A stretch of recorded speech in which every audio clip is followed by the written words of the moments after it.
I am Camille. I am 32 years old. My husband drove me to the highest, most isolated peak of the Blue Ridge Mountains, under the guise of a romantic weekend getaway for a paralyzed wife. Instead, he left me in my wheelchair on the edge of a gravel cliff, with nothing but the freezing wind and a half-empty bottle of water. He thought I would freeze to death, a tragic accident for a helpless burden. He had no idea that the moment his taillights disappeared around the mountain bend, I simply unbuckled my straps and stood up. Before I tell you exactly how I dismantled his entire elite Atlanta empire, let me know where you are watching from in the comments below. Hit that like button and subscribe to the channel if you believe that the best revenge is always served ice cold. The biting wind of the Blue Ridge Mountains ripped right through my cashmere coat. It was supposed to be a restorative weekend retreat. My husband Andre had spent weeks planning this trip down to the final detail. He told my private nurses, my physical therapists, and his pretentious family that he desperately needed to get his fragile wheelchair-bound wife out of the city for some fresh air. He packed the Range Rover with accessible outdoor gear, packed my favorite expensive teas, and played the role of the devoted, exhausted caretaker to absolute perfection. The engine of the Range Rover idled loudly, a steady mechanical hum against the overwhelming silence of the wilderness. We were miles from the main highway, parked near the edge of an abandoned logging trail that dropped off into a steep, jagged ravine. Andre slammed the trunk shut. The sound echoed like a gunshot in the crisp mountain air. He walked over to me, but he did not reach for the handles of my chair. He did not offer to help me back into the heated leather seats of the luxury SUV. Instead, he pulled a half-empty plastic water bottle from his jacket pocket and tossed it casually onto my lap. The cold plastic hit my thighs, sending an immediate chill through the thick fabric of my blanket. "Signal is dead, babe," he said. His voice was smooth, practiced, and entirely devoid of panic. "I need to drive down to the main road to get a tow. Stay in the chair. Do not try to move. We do not want you rolling off the cliff." He did not even look me in the eye. That was the specific detail that stung the most, the sheer casualness of his cruelty. After 5 years of marriage, he could not even grant me the dignity of looking at me while he condemned me to die. He turned his back on me and jogged briskly back to the driver's side. As he opened the door, the interior lights illuminated the cabin, and my breath caught in my throat. I saw a flash of perfectly styled blonde hair in the passenger seat. Chloe. She was the white wife of Andre's older brother Malik. She sat there in the warmth of my husband's car, wearing my husband's spare winter jacket, looking at me through the tinted glass with an expression of profound boredom. She did not look like a woman witnessing a tragic medical emergency. She looked like someone waiting for the valet to bring her car around at a luxury boutique. Seeing her sitting there, everything clicked into a devastating, crystal-clear picture. Andre and his family, a lineage of old-money African-American elites in Atlanta, had never truly accepted me. To them, I was just a scholarship kid from the South Side who had scraped her way to the top. They hated that my forensic accounting and cybersecurity firm was wildly successful. They hated my new money and my lack of ancestral pedigree, but they tolerated my presence because my bank accounts quietly funded their extravagant lifestyle. His mother, Beverly, the matriarch of the family, had spent years making passive-aggressive comments about my background at country club dinners. She would smile sweetly while reminding everyone that I lacked the refinement of their historical legacy. When a severe car accident left me with a spinal contusion 6 months ago, paralyzing me from the waist down, their polite tolerance morphed into outright resentment. In their eyes, I was no longer a golden goose. I was a broken, useless burden draining their precious elite resources and embarrassing them in high society. Andre had clearly grown tired of playing the dutiful husband. He had found comfort in the arms of his brother's wife, a woman who shared his ruthless entitlement and insatiable greed. They must have planned this for months, waiting for the perfect opportunity to eliminate the problem without raising suspicion. Andre climbed into the driver's seat and shut the door, sealing Chloe and himself inside the warm, luxurious bubble of the vehicle. The heavy tires spun in the loose gravel for a brief second before catching traction. He gunned the engine. The SUV lurched forward, kicking up a massive cloud of freezing dust that washed over my face and stung my eyes. I sat perfectly still in my custom wheelchair, gripping the cold armrests, as the red glow of his taillights slowly faded down the winding mountain road.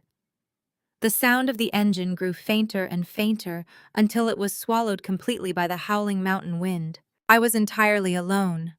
The temperature was already dropping below freezing, and the pale winter sun was beginning to dip below the jagged tree line.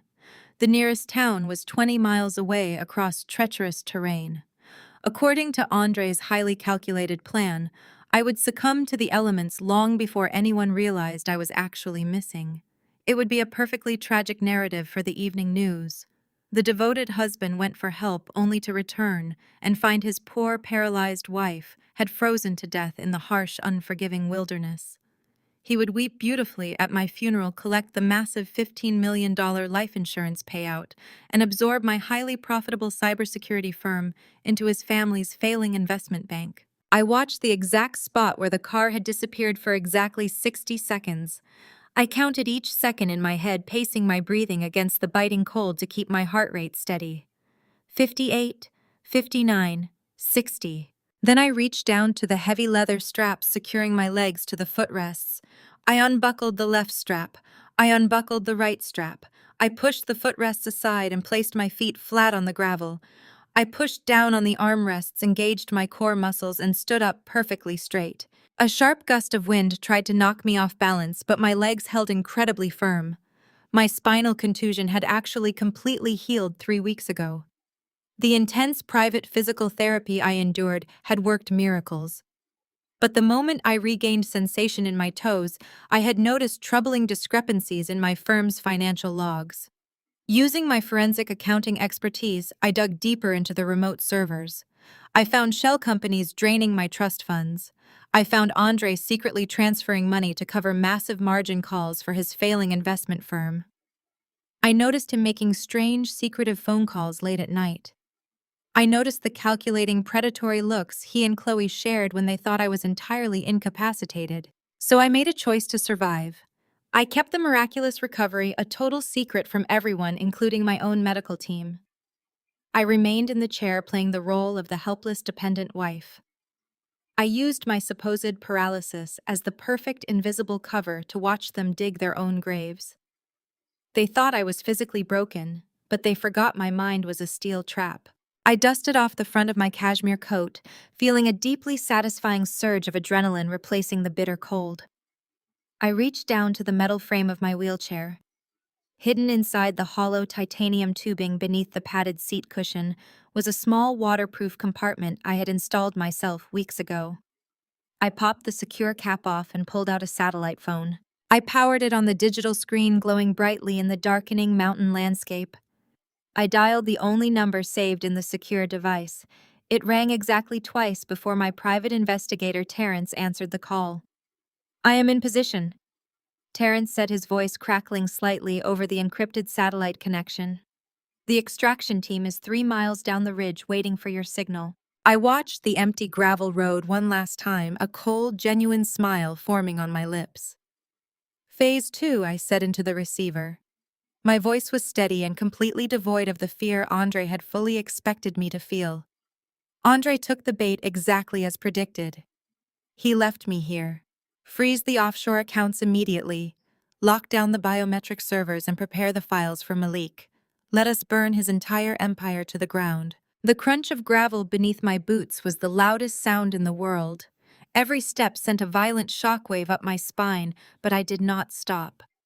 My legs, which had been strapped to a wheelchair for 6 grueling months, remembered exactly how to move.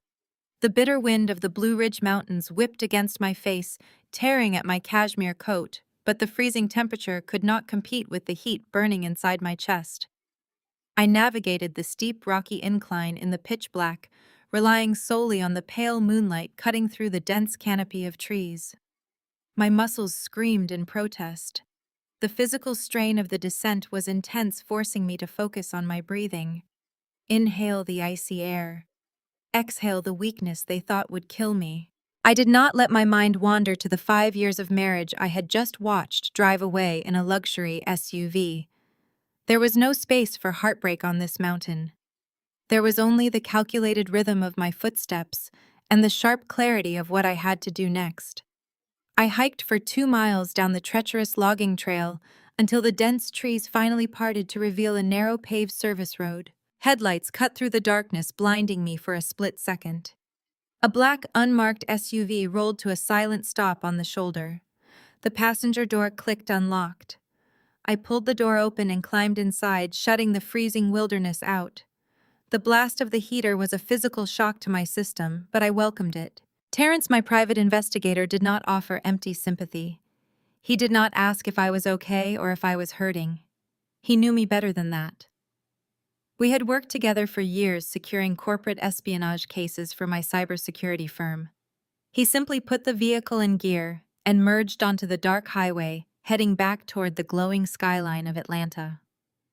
With one hand on the steering wheel, he reached over and dropped a thick, heavy manila folder onto my lap.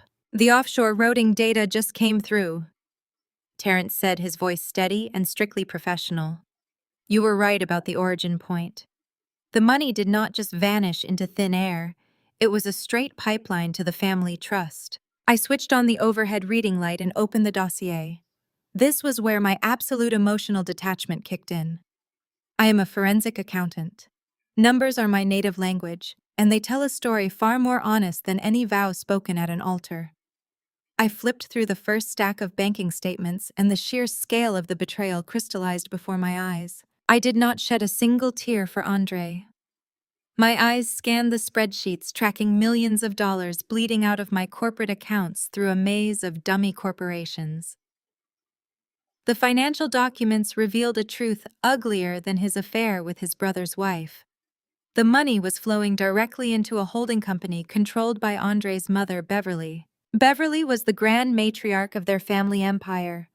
She was a woman who draped herself in generational wealth, demanding absolute reverence from everyone in Atlanta high society. From the moment Andre introduced us, she had made it her personal mission to remind me of my place. She loved to highlight the difference between her historical pedigree and my South Side roots. I stared at a specific wire transfer dated October 14th for $800,000. I traced the routing number with my manicured fingernail. That was the exact same day Beverly hosted her lavish autumn charity gala at the family estate. I remembered standing in her grand foyer that evening. Beverly had looked me up and down, sipping her champagne, before turning to her socialite friends. She had smiled that venomous, perfectly practiced smile and whispered that new money always tries too hard to fit in. She had mocked my background, my ambition, and my lack of a distinguished family name, while standing under a crystal chandelier paid for by my hard work. The numbers on the page proved that her old money empire was nothing but a rotting facade. Andre's prestigious investment bank was quietly drowning in toxic debt. They were completely leveraged, facing imminent federal audits and catastrophic margin calls. Beverly and Andre had realized their legacy was about to evaporate. They needed a massive injection of capital to survive. My cybersecurity firm was generating record profits, and they saw me as nothing more than a convenient, unrefined piggy bank. They had used my money to maintain their illusion of supremacy. They siphoned my firm's capital to save their sinking ship.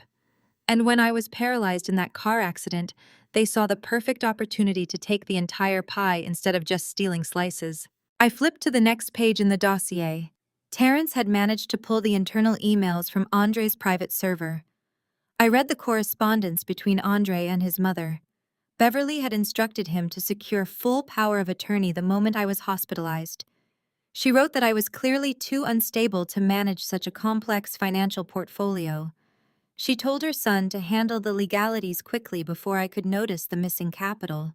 They thought my physical paralysis extended to my intellect.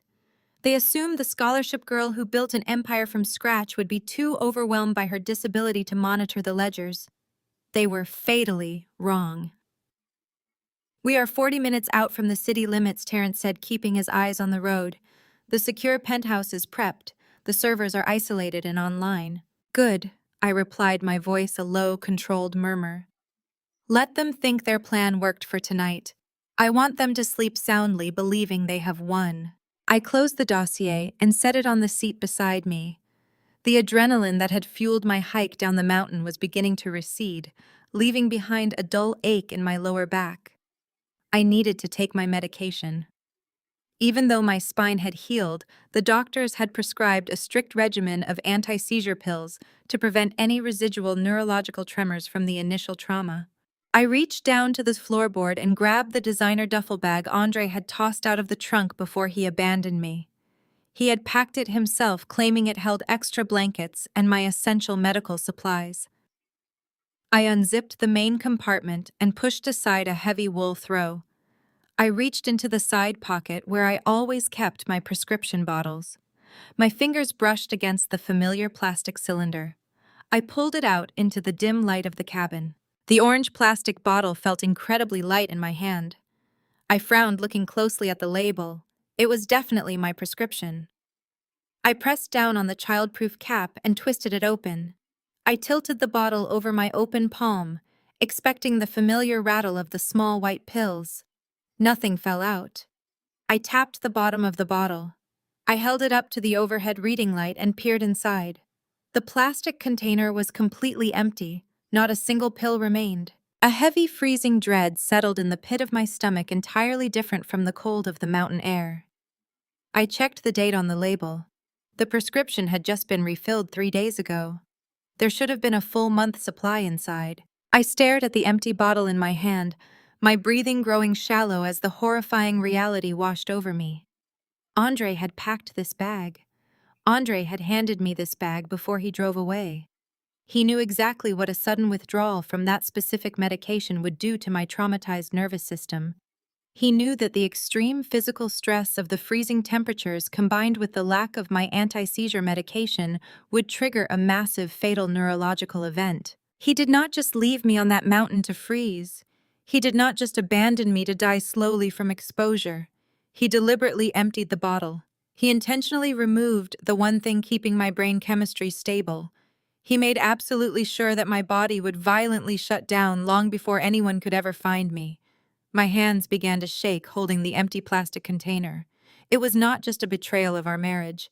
It was not just a calculated financial maneuver to steal my life's work. It was a cold-blooded, premeditated execution. I crushed the empty bottle in my fist, the plastic cracking sharply in the quiet car. The last shred of mercy I held for the man I had loved vanished entirely, replaced by an absolute chilling focus. I turned to look out the window at the approaching city lights of Atlanta, glowing against the night sky. They thought they had buried me in the dark. They had no idea what kind of monster they had just woken up. The unmarked SUV slid into the subterranean parking garage of a high-rise in Midtown Atlanta. Terrence bypassed the main elevators, taking us straight to the private freight lift that opened directly into my anonymous penthouse. It was a property I had purchased through a blind trust 3 years ago, explicitly for off-the-books corporate security testing. Andre knew absolutely nothing about it.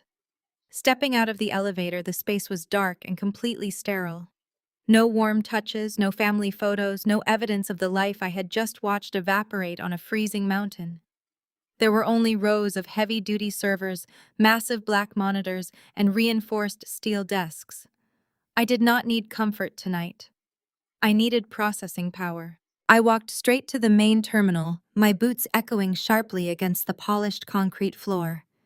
Terrence stood silently by the door, playing the role of the silent sentinel as I booted up the primary workstation. The screens flickered to life, casting a harsh blue glow across my face. My fingers found the keyboard, and the familiar rhythm of keystrokes grounded me. The physical exhaustion of the mountain trek was completely overridden by the singular driving force of vengeance. I was no longer the fragile, paralyzed wife Andre thought he had disposed of. I was the architect of my own empire, and I was about to dismantle his. My first objective was my own home. The sprawling Buckhead estate was wired with a state-of-the-art smart security system. Andre loved bragging about the military-grade encryption to his country club friends, pretending he understood the technology. He forgot that I was the one who wrote the source code for the firm that designed it. Bypassing the exterior firewalls took me less than 3 minutes. I routed my connection through a series of proxy servers in Eastern Europe, ensuring that any digital footprint would lead to a dead end. I hit the final keystroke, and the primary security dashboard materialized on my center monitor. I had access to every camera, every microphone, and every motion sensor in the 12,000 square foot house. I bypassed the main hallway cameras and tapped directly into the private living room feed. The video feed buffered for a split second before snapping into crystal clear high definition. The audio kicked in a moment later, bringing the sounds of my own home into the sterile penthouse. The living room was exactly as I had left it. The white leather sofas, the abstract art pieces, the warmth of the gas fireplace. But the occupants had drastically changed the energy of the room. Andre was lounging on my custom-imported sofa, his feet propped up on the glass coffee table. Chloe sat next to him, leaning intimately against his shoulder. They were not mourning. They were not pacing the floors waiting for the police to call with news of my tragic demise. They were celebrating. Andre reached over and grabbed a bottle of champagne from a silver ice bucket. I zoomed the camera in, recognizing the distinct gold foil of the bottle. It was my vintage Dom Perignon, the specific bottle I had purchased to celebrate the 5th anniversary of my firm. He popped the cork, the sound echoing through the hidden microphones, and poured the sparkling liquid into 2 crystal flutes. He handed one to his brother's wife with a satisfied predatory grin. "To a flawless execution," Andre said, clinking his glass against hers. "The weather reports say the temperature up there is dropping to 10 degrees tonight. By the time the search and rescue teams mobilize tomorrow morning, there will not be anything left to save." Chloe took a slow sip of the champagne, her eyes sweeping across my elegantly decorated living room. She let out a soft, cruel laugh. "I have to admit, Andre, you played the long game perfectly. I never thought you would actually go through with it. I thought you were just going to drain her accounts and file for divorce." "Divorce is messy," Andre replied, leaning back and loosening his collar. "Divorce means splitting assets. It means lawyers digging into the family trusts. You know, my mother would never allow some ghetto-born number cruncher to walk away with half of our ancestral legacy." Beverly made it very clear that the only acceptable exit strategy was a clean break. And besides, it was almost too easy. She was so desperate to be loved, so desperate to be accepted into a real family, that she ignored every red flag. Hearing him say the words out loud should have broken me. It should have sent me spiraling into tears. Instead, it felt like pouring gasoline onto a roaring fire. He thought my desire for family was a weakness. He thought my South Side roots made me stupid. He was about to learn that those roots taught me how to survive in environments that would eat him alive. Chloe traced the rim of her glass, looking up at him with a calculating expression. "Beverly is going to be thrilled. With Camille out of the picture, the investment bank is completely saved. We can fold her cybersecurity contracts directly into the family holdings. No more pretending to tolerate her at the country club galas. No more pretending her new money does not reek of desperation." I watched my monitor as Andre reached out and pulled Chloe into a deep kiss right there on the sofa, where I used to sit reading financial reports. The audacity of their betrayal was staggering. Malik, her husband, and Andre's own brother was completely oblivious. He was probably at his law firm right now, entirely unaware that his wife and his brother were dismantling his family from the inside out. They were a pair of parasites feeding off the hard work and trust of everyone around them. "But the money from her firm is not going to be available immediately," Chloe pointed out, pulling back from the kiss. "The probate courts are going to freeze everything the moment she is officially declared deceased. Beverly's margin calls are due by the end of the week. How exactly are we keeping the bank afloat until the probate clears?" Andre smiled, that same arrogant, confident smile that had fooled me for 5 long years. "Do not worry about the immediate cash flow. My mother already initiated the transfer protocols using the proxy access Camille gave me last year. We are pulling $2 million from her liquid assets tomorrow morning to cover the immediate debt. By the time the lawyers start digging, the money will already be washed through the offshore accounts. It will look like standard corporate investments. I opened a second window on my side monitor. I brought up the banking interface for my firm's primary operating accounts. Sure enough, I could see the pending transfer authorization sitting in the queue. Beverly and Andre had set up automated wire transfers, completely bypassing the standard security checks. They were treating my life's work like a bottomless ATM. "And what about my cut?" Chloe asked, her voice dropping into a demanding tone. "I helped you forge the medical records. I helped you swap out her medication. I am the one who convinced Malik to ignore the discrepancies in the family trust. I want my payout, Andre. I am not waiting for the corporate money to clear." Andre rolled his eyes slightly but maintained his charming facade. "You are getting your cut, Chloe. Beverly already agreed to wire you your share the moment the life insurance policy pays out." Chloe smirked, taking another long sip of my vintage champagne. Her eyes sparkled with a toxic mix of greed and triumph. "Good, because I am not waiting on Beverly's good graces. I already took the liberty of accelerating the timeline. I bypassed the biometric locks on Camille's private terminal yesterday while you were packing the car. I forged her digital signature and submitted the final authorization for the primary life insurance policy. The moment the police issue the death certificate tomorrow, the insurance company is legally bound to release the $15 million directly into the joint account." A dead silence filled the penthouse. Even Terrence, standing by the door, shifted his weight, his eyes narrowing as he listened to the audio feed. $15 million. They had forged my digital signature to cash out a policy I had set up to protect my employees in the event of a catastrophe. They were not just stealing my money. They were weaponizing my own protective measures against me. I did not scream. I did not throw anything. I simply sat back in my ergonomic chair and smiled at the glowing screens. The smile felt foreign cold and entirely merciless. They had shown me their entire hand. They had laid out every single vulnerability in their grand master plan. They thought they had outsmarted the ghetto-born number cruncher. They thought a forged digital signature and a stolen password were enough to conquer an empire I built with my bare hands. They forgot one crucial detail. I never trusted digital signatures. I leaned forward and opened the master control terminal for my firm's entire financial infrastructure. This was the system I designed from scratch, the system that held every single asset contract and liquid fund belonging to me. I typed in a command string that had never been used before. The screen flashed bright red, prompting me for the ultimate override authorization. I placed my right hand onto the biometric scanner embedded in the desk. A green laser swept across my palm, reading the unique topography of my fingerprints and the pulse of my living heartbeat. The system chimed softly. "Identity verified. Welcome, Camille." I typed a single word into the command prompt.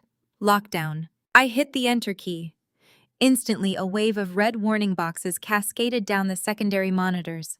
Every single corporate account, every trust fund, every offshore routing number associated with my name was instantly frozen. The pending transfers Beverly had set up were immediately rejected. The joint accounts Andre was counting on were locked down with military-grade encryption. The $15 million life insurance policy was flagged as contested, freezing any potential payout indefinitely. I stripped them of every single cent they thought they had stolen, leaving them with absolutely nothing but their impending ruin. The morning light filtering through the reinforced glass of my anonymous penthouse was pale and cold, but the array of monitors illuminating my face burned with brilliant intensity. I sat perfectly still in my ergonomic chair, a cup of black coffee cooling beside my keyboard. The local news networks were broadcasting live across my left screen.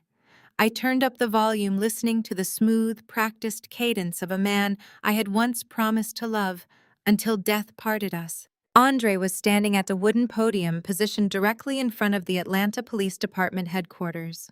He wore a dark navy suit, perfectly tailored, but deliberately lacking a tie. His usually crisp collar was slightly unbuttoned, and his hair was just messy enough to convey sleepless agony. He gripped the edges of the podium tightly, his knuckles white, playing the role of the traumatized, devastated widower to absolute perfection. Flashbulbs erupted in a blinding rhythm as reporters thrust microphones toward him, capturing every fabricated tear. He leaned into the cluster of microphones and his voice cracked with a masterful display of emotion. He spoke about our mountain retreat, painting it as a desperate attempt to bring joy to his fragile, suffering wife.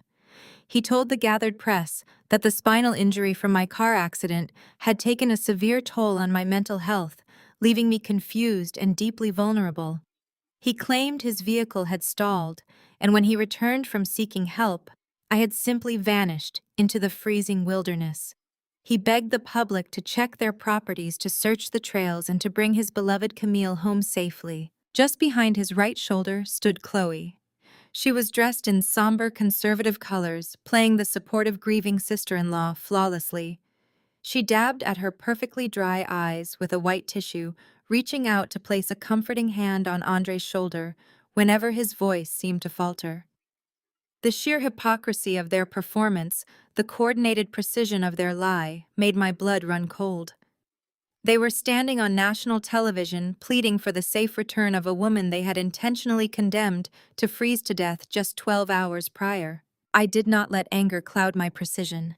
I muted the television feed, turning my full attention to the 3 primary monitors directly in front of me. While Andre performed his tragedy for the cameras, I was systematically dismantling the financial architecture he had spent the last 3 years building with my money.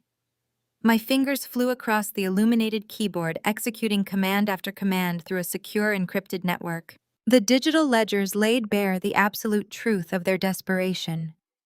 Andre's flagship investment bank, Prestige Capital, was nothing but a hollow shell teetering on the edge of complete collapse. He had made catastrophic bets on commercial real estate just before the market shifted heavily. He owed tens of millions to aggressive private equity lenders, and the margin calls were breathing down his neck. Without a massive injection of liquid capital, his firm would inevitably default by the end of the week. He was a drowning man, and he thought my life insurance and my corporate assets were his personal life raft. Every financial document I uncovered revealed the deep, rotting core of his family.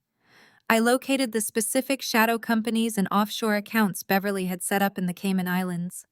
These were the hidden funnels they had been using to slowly siphon capital from my highly profitable cybersecurity firm. Beverly, the grand matriarch of Atlanta elite society, loved to host extravagant charity galas.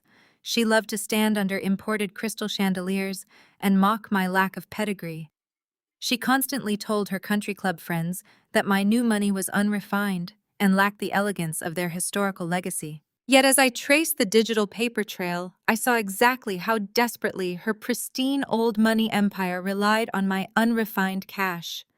She had been bleeding my firm dry to cover her son's catastrophic failures, all while looking down her nose at me across the dinner table. With the biometric lockdown I had initiated earlier fully active, I was no longer just blocking their access. I was actively going on the offensive.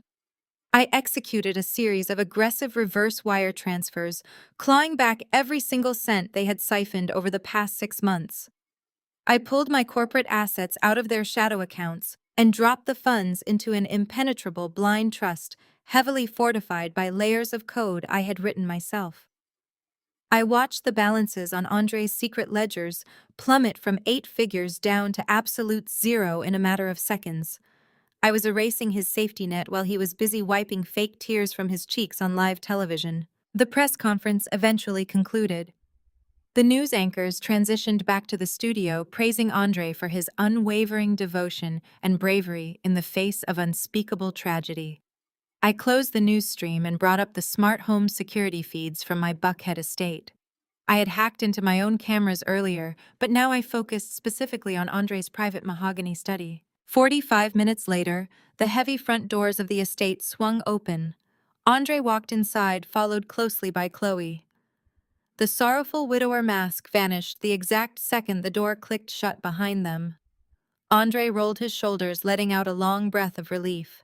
He tossed his jacket carelessly onto a velvet chair and strode directly into his home office. Chloe followed him, sauntering over to the wet bar to pour 2 generous glasses of expensive scotch. I watched his every move through the hidden camera I had installed inside his smoke detector 6 months ago when I first suspected his infidelity. Andre sat heavily in his leather executive chair and immediately opened his laptop. He was riding high on the adrenaline of his public performance, fully believing he had secured his future. He logged into the primary portal for my cybersecurity firm using the proxy access I had granted him last year for emergency payroll purposes. He thought my supposed death on the mountain had cleared the path. He thought the $15 million life insurance payout Chloe had forged was already in motion. He brought up the firm's internal transfer window, his fingers moving quickly across the trackpad. He typed in a transfer request for exactly $2 million. It was the precise amount he needed to cover his most aggressive immediate margin call and keep his ruthless creditors at bay for another week. Chloe walked over, setting his glass of scotch on the desk. "We did it," she said, her voice carrying clearly through the hidden microphone. "You were brilliant up there, Andre. Everyone bought every single word." Andre smiled a tight, triumphant grin. "I told you I had it handled. Once this $2 million clears, the bank is safe. When the life insurance hits the account on Friday, we buy out Malik's share of the family trust and force him out entirely." He moved his cursor over the bright green authorize button and clicked down hard. I watched his screen perfectly mirrored on my own monitor.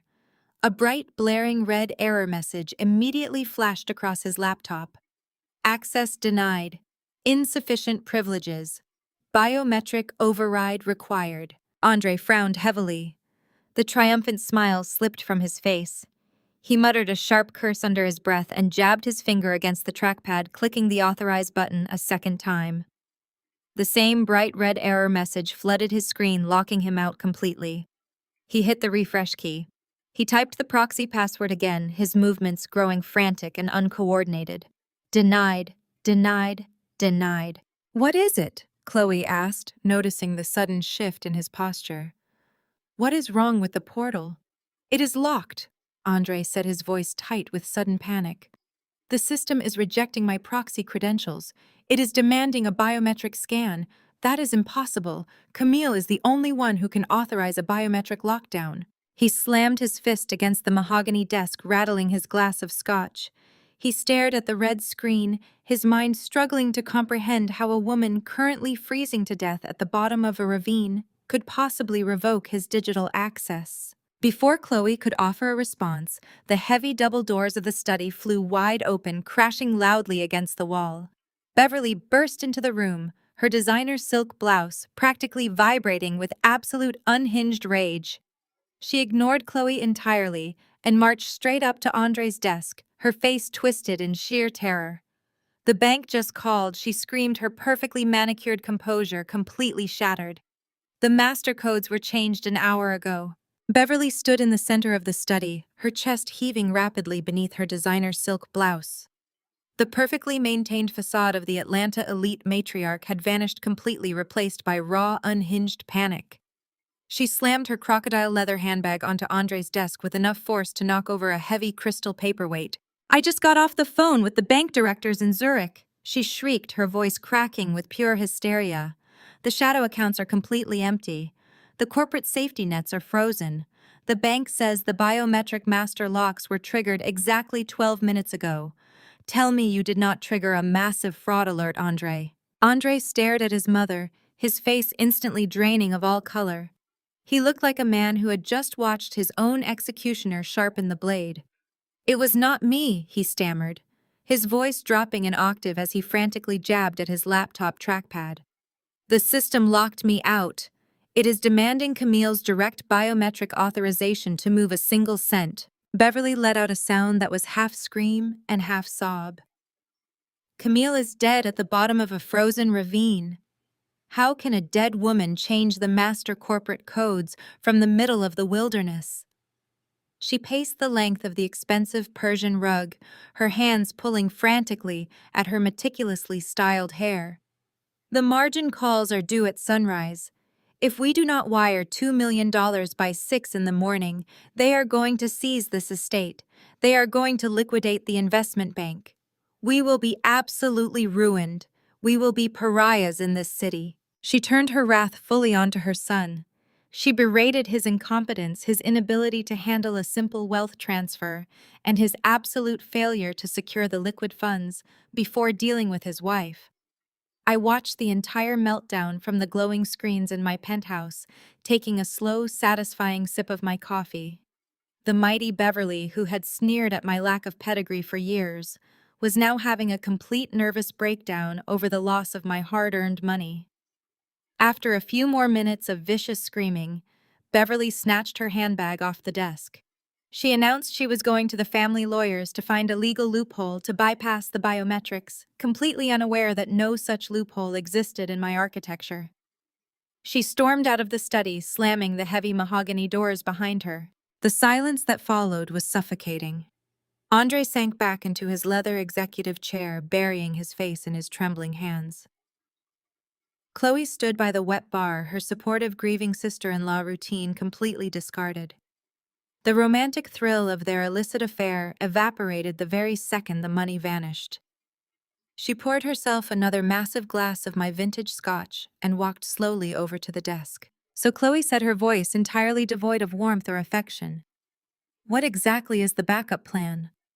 Andre dragged his hands down his face, looking utterly exhausted and terrified. There is no backup plan, Chloe. You heard her. The accounts are completely frozen. The biometric lock requires Camille's physical fingerprint and living pulse.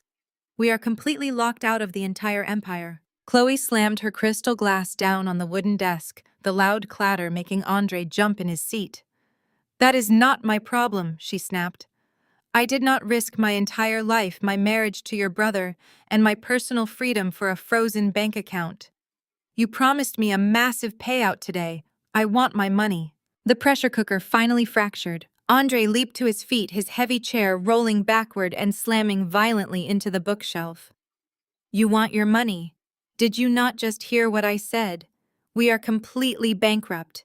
The life insurance policy you forged is trapped behind the exact same firewall. We have absolutely nothing until I can get a corrupt judge to declare her legally dead and force the bank to bypass the security protocols. Chloe did not flinch. She stepped closer to him, her eyes narrowing into cold, calculating slits. Do not speak to me like I am one of your stupid junior analysts, she hissed, jabbing a manicured finger into his chest. I earned my cut. I am the one who slipped into her private bathroom and swapped her anti-seizure medication with useless sugar pills. I am the one who forged the digital proxy signatures so you could access the corporate accounts in the first place. I am the one who has been sleeping next to Malik every single night, keeping him completely distracted and ignorant of your massive financial crimes. You would not have gotten this far without me. I sat in the quiet dark of my penthouse, listening to the crisp, high-definition audio feed streaming from the hidden smoke detector camera. I pressed a single key on my control deck, ensuring every word of her vile confession was captured, encrypted, and backed up to 3 separate secure servers. The deep rot of this so-called elite family was fully exposed. For years I had endured their condescending glances at charity dinners. I had listened to them boast about their generational wealth and their impeccable moral standing in the community. Yet behind the closed mahogany doors of their grand estates, they were nothing but common thieves. They were parasites, feeding on a host, turning on each other, with vicious cruelty the absolute second the host fought back. You think I want to be in this position? Andre shot back, pacing erratically behind the desk. I just left my wife to freeze to death on a mountain. I have the police calling me every single hour asking for updates. I have the entire city watching my every move. You are going to have to wait. Chloe let out a dark, humorless laugh. I am not waiting for anything. You are going to figure out how to bypass those locks tonight. Because if my offshore account does not have 7 figures in it by tomorrow morning, I am going to have a very long, very honest conversation with Malik. Andre froze, turning to look at her with absolute dread spreading across his features. You would not dare. If you expose me, you expose yourself. Malik is a high-powered attorney, Chloe countered smoothly, her voice dripping with venom. He is also blindly in love with me. If I go to him crying, claiming you manipulated me, claiming you forced me to help you under the threat of physical blackmail, who do you think he is going to believe? His cheating, bankrupt, murderous brother, or his weeping, repentant wife? She reached into her designer purse and pulled out a small black burner phone. It was the untraceable device she used strictly to communicate with Andre behind Malik's back. She waved the phone directly in front of Andre's face. Every text message planning the mountain trip, every confirmation about the medication swap. It is all right here. I will hand it directly to Malik and tell him you threatened my life if I did not comply. Pay me, Andre. By sunrise. Chloe turned on her heel and marched toward the door. She did not bother putting the burner phone back into her purse. Instead, demonstrating her complete disdain for his authority, she tossed the small black device onto the leather sofa in the corner of the study. It was her ultimate power move, leaving the weapon right in his sanctuary, daring him to try and destroy it. She walked out, pulling the heavy double doors shut behind her. Andre was left standing alone in the center of his study, breathing heavily, completely trapped in a nightmare of his own making. He stared at the burner phone sitting on the sofa, paralyzed by the sheer weight of his impending destruction. In my penthouse, I smiled, the cold blue glow of the monitors reflected in my eyes as I opened a new terminal window.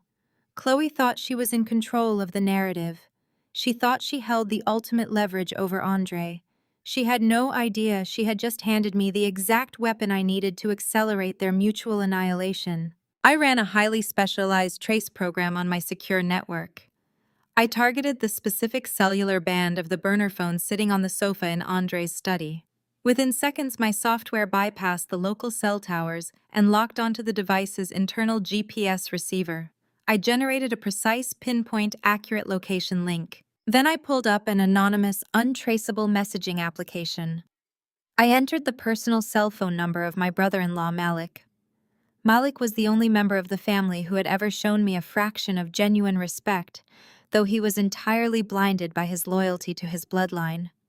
He was a senior partner at a prestigious downtown law firm, a man who prided himself on his sharp intellect and unshakable ethics. He firmly believed his wife was a faithful, loving partner, and his brother was a highly successful, honorable businessman. It was time for his brutal awakening. He needed to see the venomous snakes he had been sheltering in his own home. I typed a single devastating sentence into the message box. Your wife's real secrets are hidden in your brother's study. Go look at the black phone on the sofa. I attached the live GPS pin directly to the message. I did not hesitate. I did not feel a single ounce of remorse for the chaos I was about to unleash upon his comfortable life. I pressed send and watched the delivery confirmation flash green on my screen. The trap was officially set, the bait was placed, and the thieves were about to tear each other apart. I watched the delivery confirmation flash green on my screen and knew Malik was already moving. My brother-in-law was a creature of absolute precision and fierce loyalty. The moment he saw that anonymous GPS pin tracking his wife's secret phone directly to his brother's private study, he would not call to ask questions. He would get in his car and drive. The clock was officially ticking on Chloe's carefully constructed life. But I could not afford to dwell on the impending domestic explosion. I had a much larger war to win. My attention shifted back to the primary audio feed from the study. Chloe had left the room, but the panic inside was rapidly metastasizing. Andre was still standing frozen behind his mahogany desk, staring at the empty space where his mistress had just threatened to destroy him. He looked entirely hollowed out. Beverly, however, operated on a completely different frequency. Old money does not freeze when threatened. It goes on the offensive. She marched around the desk and shoved Andre out of the way. She grabbed his desk phone and began dialing a number from memory. Her fingers struck the keypad with vicious force. I tapped a few keys on my terminal, intercepting the outbound call and routing the audio directly through my penthouse speakers. I needed to know exactly who she was calling at 3 in the morning to save her sinking ship. Pick up the damn phone, Thomas Beverly muttered under her breath, pacing like a caged panther. A groggy, confused voice answered on the fourth ring. Beverly, what time is it? I recognized the voice immediately. It belonged to Judge Thomas Harlan. He was a prominent figure in the Atlanta Judicial Circuit and a long-standing fixture at Beverly's charity galas. He had been a close friend of Andre's late father. "I do not have time for pleasantries," Thomas Beverly snapped, her voice sharp and commanding. "I have an absolute emergency. Andre and Camille went up to the mountain cabin this weekend. There was a terrible accident. Camille wandered off into the freezing cold hours ago. The search teams are not finding anything. We are facing a catastrophic situation, and I need an emergency injunction filed immediately." The judge sounded instantly awake. "An injunction? Beverly, what are you talking about? If she is missing, you need search and rescue, not a court order." "Listen to me very carefully," Beverly hissed, leaning over the desk. "Camille's firm is the primary guarantor for Prestige Capital. The bank is demanding biometric verification to release the operational funds, and we are facing a massive margin call at sunrise. If those funds do not clear, Andre loses the firm. I need you to log into the judicial portal right now. I need an emergency order of presumed death or a temporary conservatorship override due to catastrophic circumstances. I need a piece of paper that forces the bank to bypass her biometric locks." Thomas hesitated, the silence stretching over the intercepted line. "Beverly, you know I cannot do that. I cannot legally declare someone presumed dead after a few hours just to unlock a corporate account. That is a massive breach of protocol. It is highly illegal." "It is only illegal if someone challenges it." Beverly shot back, her tone dripping with venomous entitlement. "And there is no one left to challenge it, Thomas. Do this for me, and I will ensure you secure that vacant seat on the symphony board you have been begging me for. I will also route a very generous consulting fee to your daughter's offshore shell company by noon tomorrow. If you do not do this, my son loses everything, and I will personally make sure you go down with us." I sat back in my chair, the harsh light of the monitors reflecting in my eyes. The sheer arrogance was almost breathtaking. She was casually buying a judicial order to steal a dead woman's assets. She thought her influence could bend the law to her exact specifications. She was right about the law. But she was dead wrong about my code. I had spent my entire career in the cybersecurity sector, dealing with hostile takeovers, corporate espionage, and predatory investors. I learned very early on that legal documents could be bought, forged, or circumvented by people with enough money and influence. So when I built the financial architecture for my firm, I did not rely on the legal system to protect me. I relied on mathematics. I pulled up the foundational source code for my corporate holdings. When I originally drafted my firm's operating bylaws, I embedded a highly classified dead man's switch deep within the server architecture. It was a fail-safe protocol designed specifically for this exact scenario. If any external entity attempted to alter my proxy status, change my account privileges, or execute a judicial override without my direct living biometric confirmation, the system would immediately initiate a scorched earth protocol. Through my intercepted audio feed, I heard the sound of a heavy sigh from the judge. "Send me the account details." Thomas finally conceded, his moral compass easily shattered by the promise of money and status.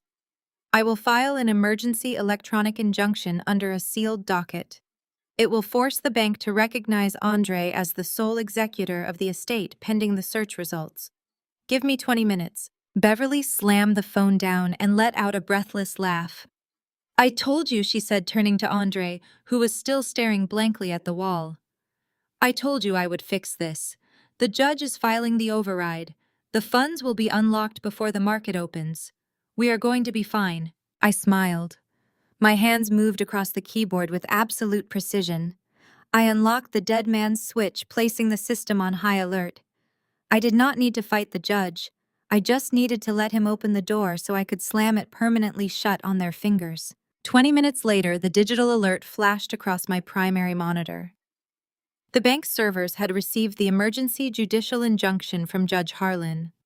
The automated banking system began processing the court order, attempting to bypass my biometric locks and grant Andre full administrative access to my $15 million life insurance policy and the remaining corporate liquid assets. The moment the bank system accepted the forged judicial mandate, my dead man's switch triggered. It was a beautiful piece of digital engineering. The protocol instantly recognized the external override attempt as a hostile action. Before the bank could transfer a single cent to Andre, my code executed a complete structural reorganization of my firm. In a fraction of a second, the system transferred 100% of my voting shares, all corporate assets, and the entirety of my life insurance policy into an impenetrable blind trust.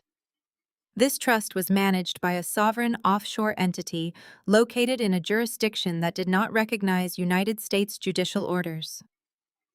The failsafe permanently stripped Andre of his proxy status and completely severed the connection between my firm and his investment bank. I watched the live feed from Andre's study as the notification hit his laptop. Beverly was standing right behind him, clutching his shoulder in anticipation. The screen refreshed. Instead of showing a newly unlocked balance of $15 million, a stark black screen appeared with bold white text. Hostile override detected. Assets transferred to sovereign blind trust. Proxy nullified. Account terminated. Andre let out a sound like he had been physically struck in the chest. He grabbed the edges of his laptop, shaking the machine, as if physical force could change the digital reality. No! No! This is impossible! What does that mean? Beverly demanded, her voice shrill and terrified. What does nullified mean, Andre? It means it is gone. Andre choked out tears of genuine despair, finally welling in his eyes. The money is gone, Mom. It transferred into a blind trust. The judge's order triggered a security failsafe. She locked us out permanently. We have absolutely nothing. Beverly stumbled backward, her legs giving out. She collapsed onto the leather sofa right next to Chloe's forgotten burner phone. She stared at the ceiling, her mouth opening and closing in silent horror. The realization that her pristine generational wealth had just evaporated into thin air completely broke her mind. I leaned back in my chair, a deep sense of satisfaction washing over the dull ache in my spine. I had taken their money. I had taken their power. I had taken their legacy. The hours crept by. Dawn broke over the city of Atlanta, casting a pale gray light through the windows of the penthouse. The digital clock on my monitor turned to exactly 6 in the morning. The margin call executed. I watched the financial feeds as Prestige Capital officially defaulted on tens of millions of dollars in highly leveraged debt. The automated systems of their private equity lenders instantly began seizing assets. The Buckhead estate, the luxury vehicles, the offshore shadow accounts. Everything was being systematically liquidated. Andre was physically sick in the corner of his study, vomiting into a brass wastebasket while his phone rang endlessly with calls from furious creditors. I stood up from my terminal, my legs stiff but functional. The heavy lifting was done. Now it was time to step out of the shadows and let them see exactly who had destroyed them. I grabbed my cashmere coat and headed for the private freight elevator. Back in the study, Andre slowly pulled himself up from the floor. He wiped his mouth, trembling violently. His laptop chimed with a high-priority email notification. He dragged himself over to the desk and opened the message. It was an automated alert from the primary downtown branch of his bank. Andre stared at the screen, his bloodshot eyes widening in absolute terror as he read the words. Security alert. Primary account holder physical verification successful. Client Camille is currently on premises at the downtown branch. Andre stared at the screen, the notification reflecting in his wide, terrified eyes. The words blurred together as his brain violently rejected the information. He blinked rapidly, his breathing turning into shallow, ragged gasps. He pointed a trembling finger at the laptop monitor, unable to form a coherent sentence. Beverly leaned over his shoulder, her eyes darting across the stark text. It is a glitch. Beverly snapped, her voice sharp and immediate, swatting his hand away from the screen. It is an automated system error triggered by that ridiculous fail-safe protocol she designed. Do not let your paranoia get the better of you, Andre. The woman is paralyzed and stranded at the bottom of a frozen ravine in the Blue Ridge Mountains.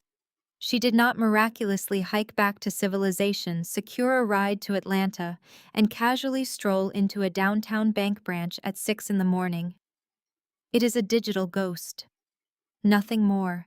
Andre swallowed hard, his hands gripping the edge of the mahogany desk. But the biometric lockdown, the blind trust transfer, the exact timing of this alert. What if she knew we were planning this? If she knew the police would already be kicking down that front door, Beverly countered coldly, grabbing him by the shoulders and forcing him to look at her. You are letting a computer program rattle you. We do not have time to unravel her paranoid code. The investment bank is currently defaulting. The creditors are actively seizing our assets as we speak. We have exactly one card left to play, and we are going to play it right now. We bypass the digital locks entirely. We go straight to the human element. We go to her board of directors. Andre nodded slowly, the panic receding just enough to let his survival instinct take over. The emergency shareholder meeting. Exactly, Beverly said, smoothing the front of her designer silk blouse and instantly slipping back into her untouchable matriarch persona. Get up, wash your face, put on a fresh shirt. You need to look like a man whose world has just been shattered by grief, not a man who just lost a fortune. We are going to the country club. The Buckhead Prestige Country Club was the undisputed epicenter of Atlanta's old money elite. It was a sprawling, gated fortress of manicured lawns, pristine golf courses, and towering marble columns. For decades, it had been Beverly's absolute domain. She wielded her influence in the dining rooms and lounges, like a monarch deciding who was accepted into high society and who was quietly blacklisted. I had always despised the place. The air always smelled thickly of aged bourbon, expensive cigar smoke, and unearned arrogance. I only maintained a membership because my lead partner, Marcus Vance, insisted it was a necessary evil for networking. Marcus was currently sitting at the head of the massive oak table in the founder's room, looking as though the weight of the world had collapsed directly onto his shoulders.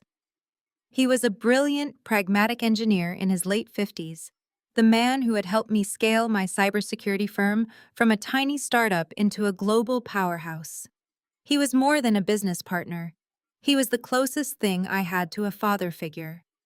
Beside him sat the other 3 key board members, all shifting uncomfortably in their high-backed leather chairs, their faces etched with deep concern and confusion.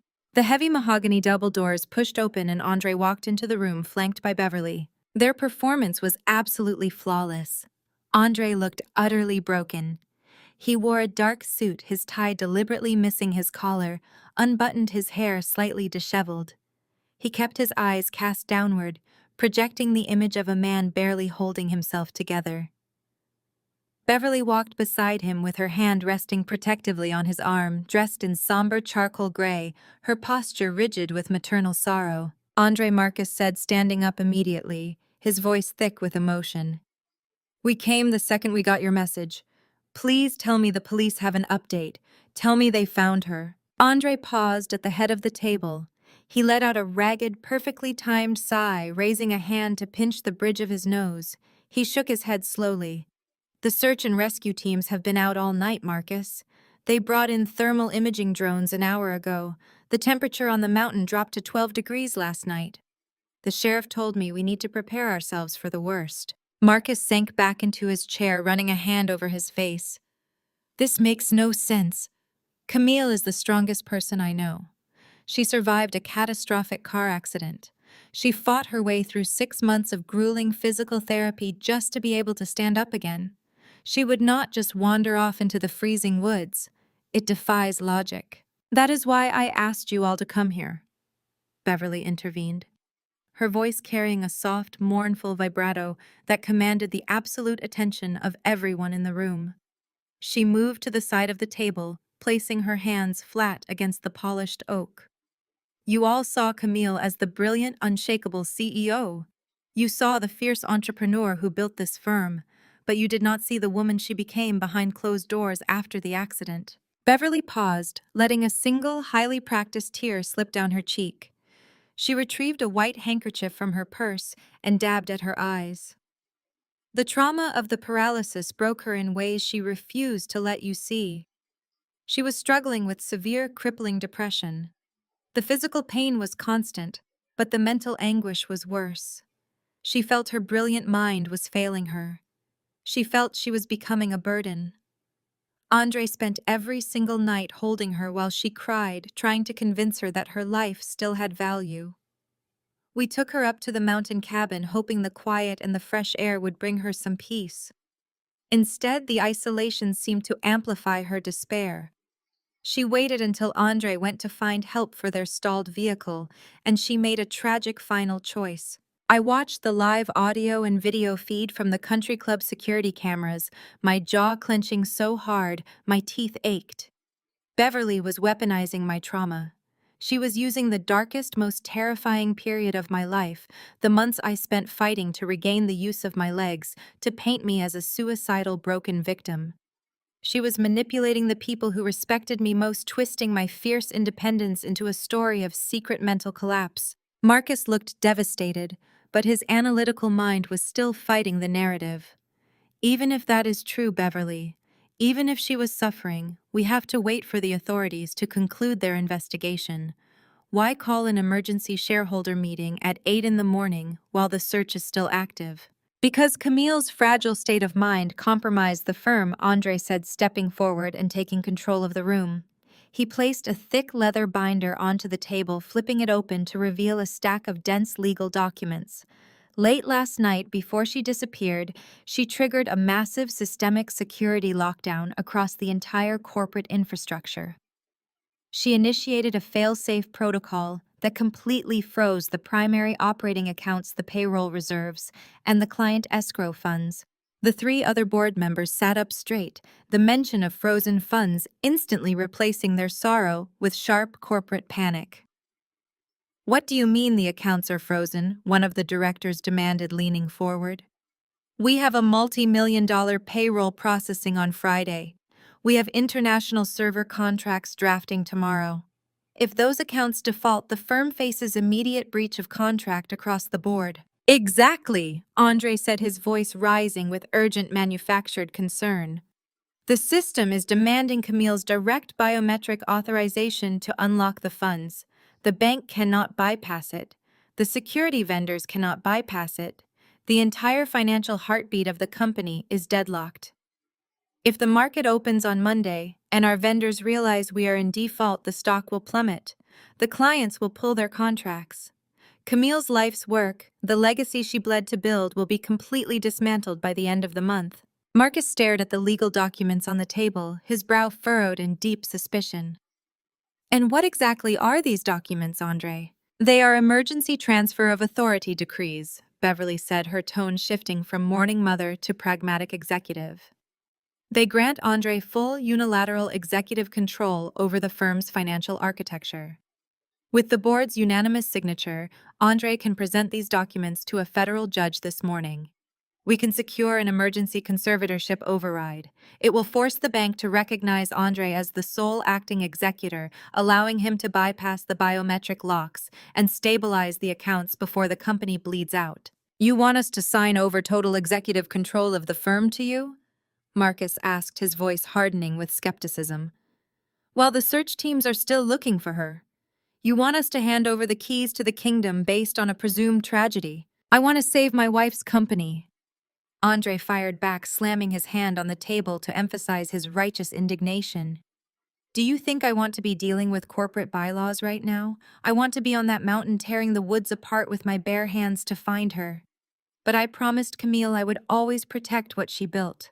If you do not sign these papers, Marcus, the firm goes bankrupt. The employees lose their jobs. Her legacy dies today. Is that what you want?" The room fell into a heavy, suffocating silence. The other three board members, terrified by the prospect of financial ruin, began nodding in agreement. They murmured their assent, citing their fiduciary duty to protect the company assets.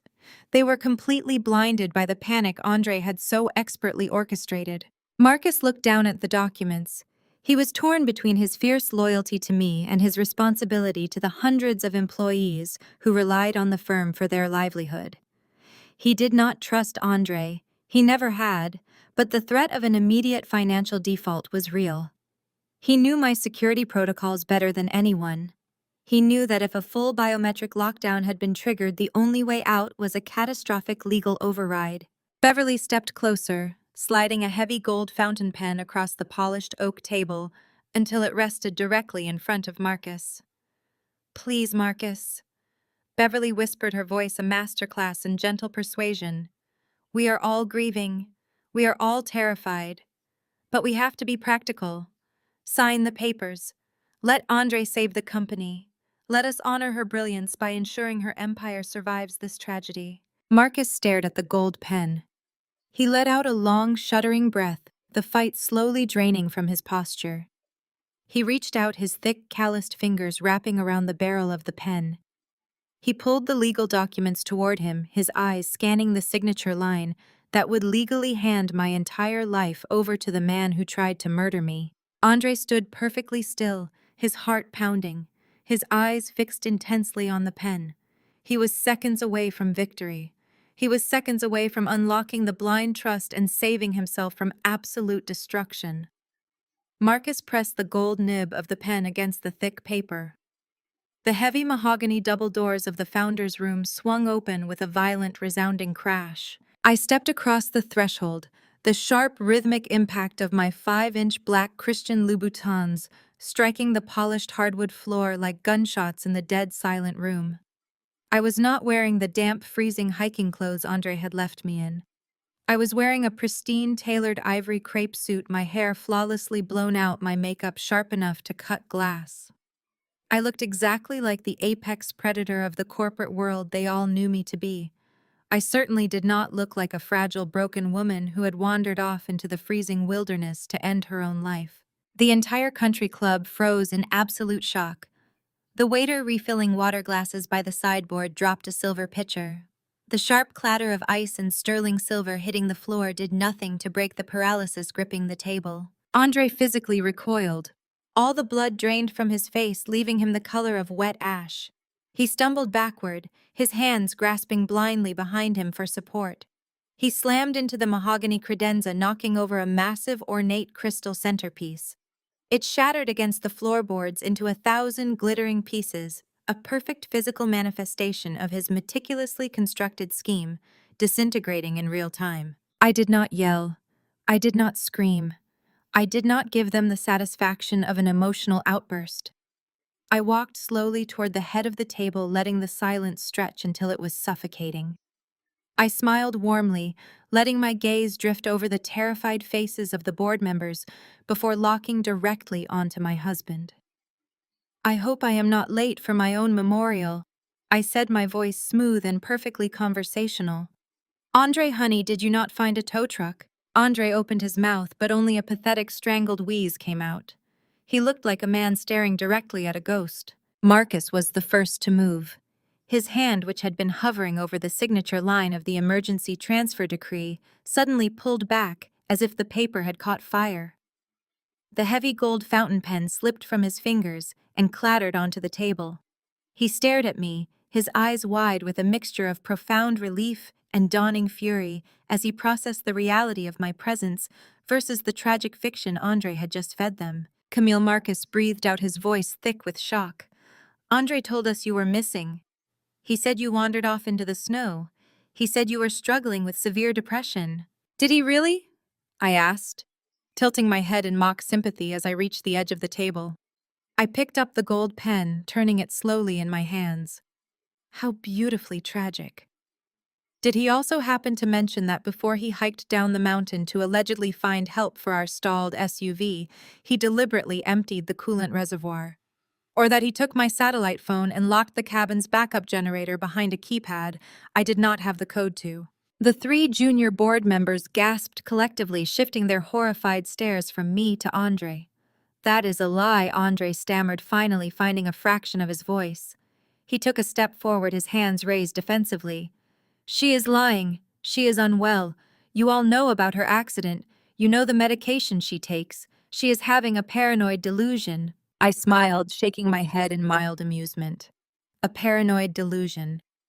Is that the same delusion that told me to check the biometric access logs on my offshore accounts this morning? The same delusion that alerted me to an illegal judicial override executed by Judge Thomas Harlan at 3 o'clock in the morning.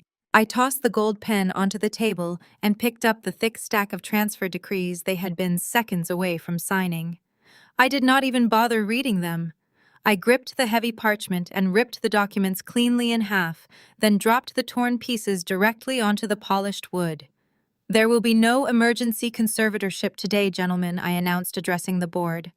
"There will be no transfer of executive power, and there is certainly no financial crisis within my firm." One of the junior directors found his voice, pointing a shaky finger at the torn papers. But Andre said the accounts were frozen. He showed us the bank alerts. He said the firm was defaulting on the payroll accounts and the vendor contracts. "Andre showed you the result of a hostile intrusion failsafe," I corrected smoothly. "My firm is not defaulting on anything. The alerts he received were triggered because someone attempted to illegally bypass my biometric security locks using a forged court order. The system did exactly what I designed it to do. It detected a massive corporate theft in progress and immediately transferred every single liquid asset I own into an untouchable sovereign blind trust." I turned my attention back to Andre, stepping so close to him I could smell the stale sweat of his panic. "You thought leaving me in a freezing cabin with no heat and no phone was the hard part. You thought you could just drive back to Atlanta, shed a few tears, and steal my empire before the police even found my frozen body. You vastly underestimated my survival instinct, Andre, and you completely failed to understand my code." I hiked 12 miles through a snowstorm in the pitch-black dark. I continued keeping my voice low and lethal, so only the people in this room could hear the absolute promise of his destruction. I flagged down a logging truck on the interstate.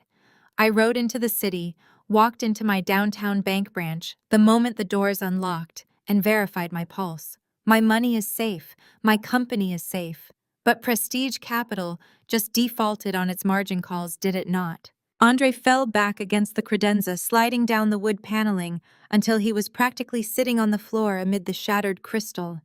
He buried his face in his hands, completely broken.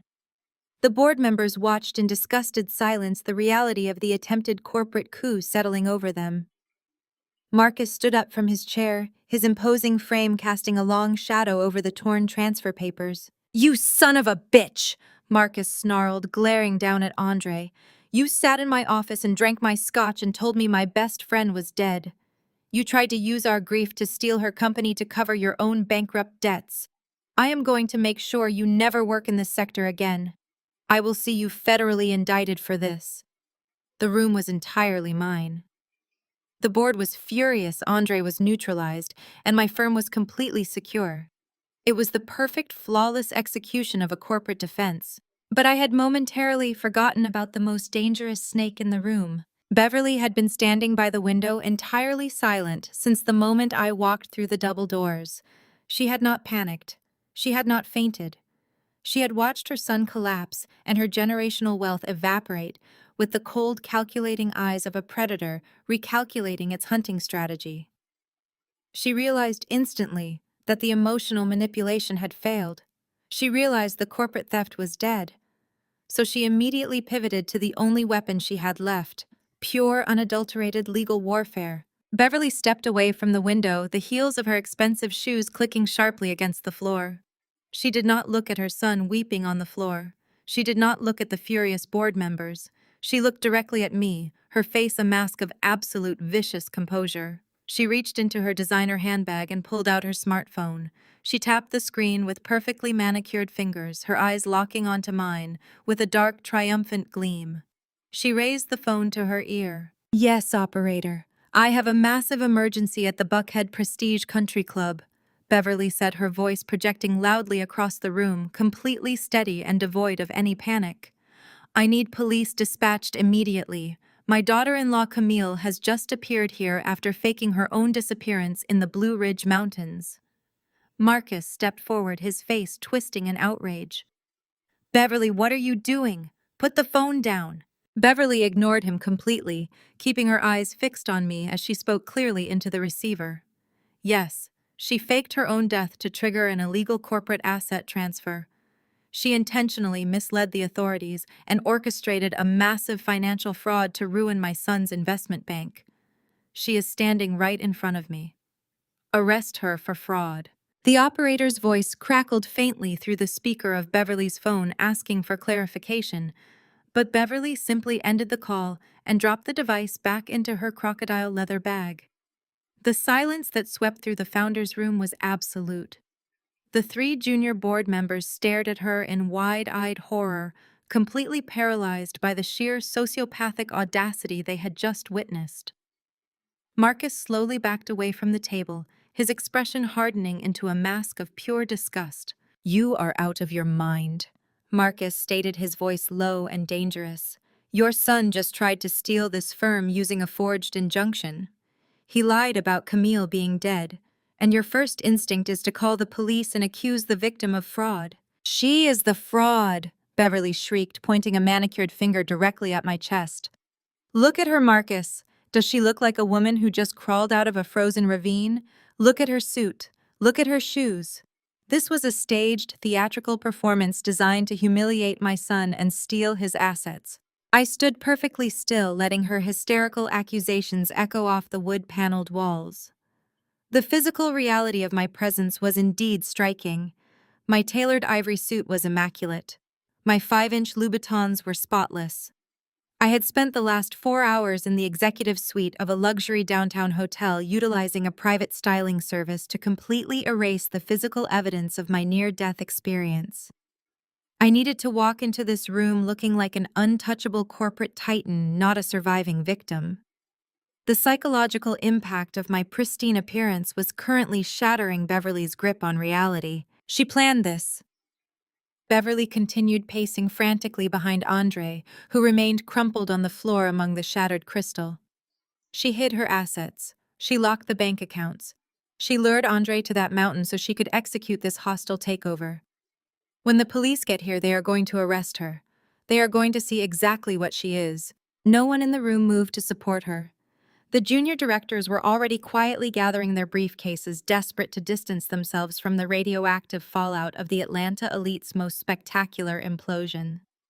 Marcus simply folded his arms across his chest and planted his feet, signaling silently that he was not going anywhere until I was safe. The wait for the Buckhead precinct officers took exactly 12 minutes. During that time, Andre did not speak a single word. He sat on the floor with his knees pulled to his chest, staring blankly at the torn transfer documents scattered across the mahogany table. The reality of his absolute failure had short-circuited his brain. He was a man who had spent his entire life being rescued by his mother's wealth and influence. Now facing a situation that money could not fix, he simply shut down. The heavy sound of tactical boots echoing down the marble hallway signaled the end of the waiting game. The heavy double doors were pushed open entirely, and 3 uniformed officers stepped into the room, led by a tall, broad-shouldered detective in a dark gray trench coat.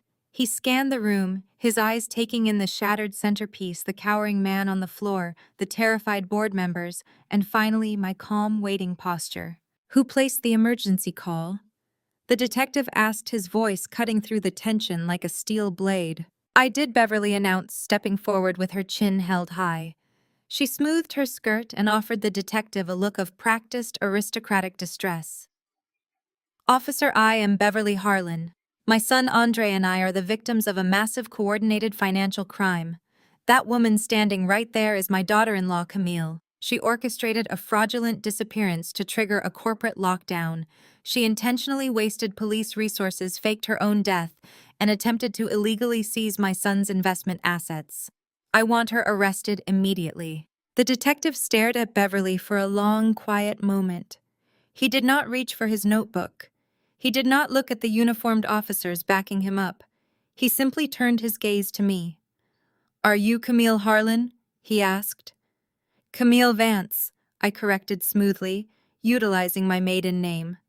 "And yes, detective, I am the woman they reported missing 12 hours ago." Beverly let out a loud, theatrical sigh of vindication. "You see, she admits it. She is standing right here in designer clothing, while search and rescue teams freeze on a mountain looking for her. Arrest her." Put her in handcuffs right now before she tries to wire any more of our money offshore. I did not raise my voice. I did not match her frantic energy. I simply reached into the interior pocket of my ivory blazer and pulled out a small silver flash drive. I held it up between my index and middle finger, letting the overhead chandelier light catch the metal surface. "Detective," I said, my voice projecting clearly across the silent room. I fully anticipated my mother-in-law's theatrics this morning. I knew that when their corporate theft failed, they would attempt to control the narrative through aggressive, baseless accusations. That is why I compiled this. I took 3 measured steps forward, my heels clicking sharply, and stopped directly in front of the detective. I extended my hand, offering him the silver drive. He looked at it, then back at my face before slowly taking it from my grasp. "What is that?" he asked. "This contains the GPS tracking data of my husband's car," I explained, keeping my tone entirely conversational.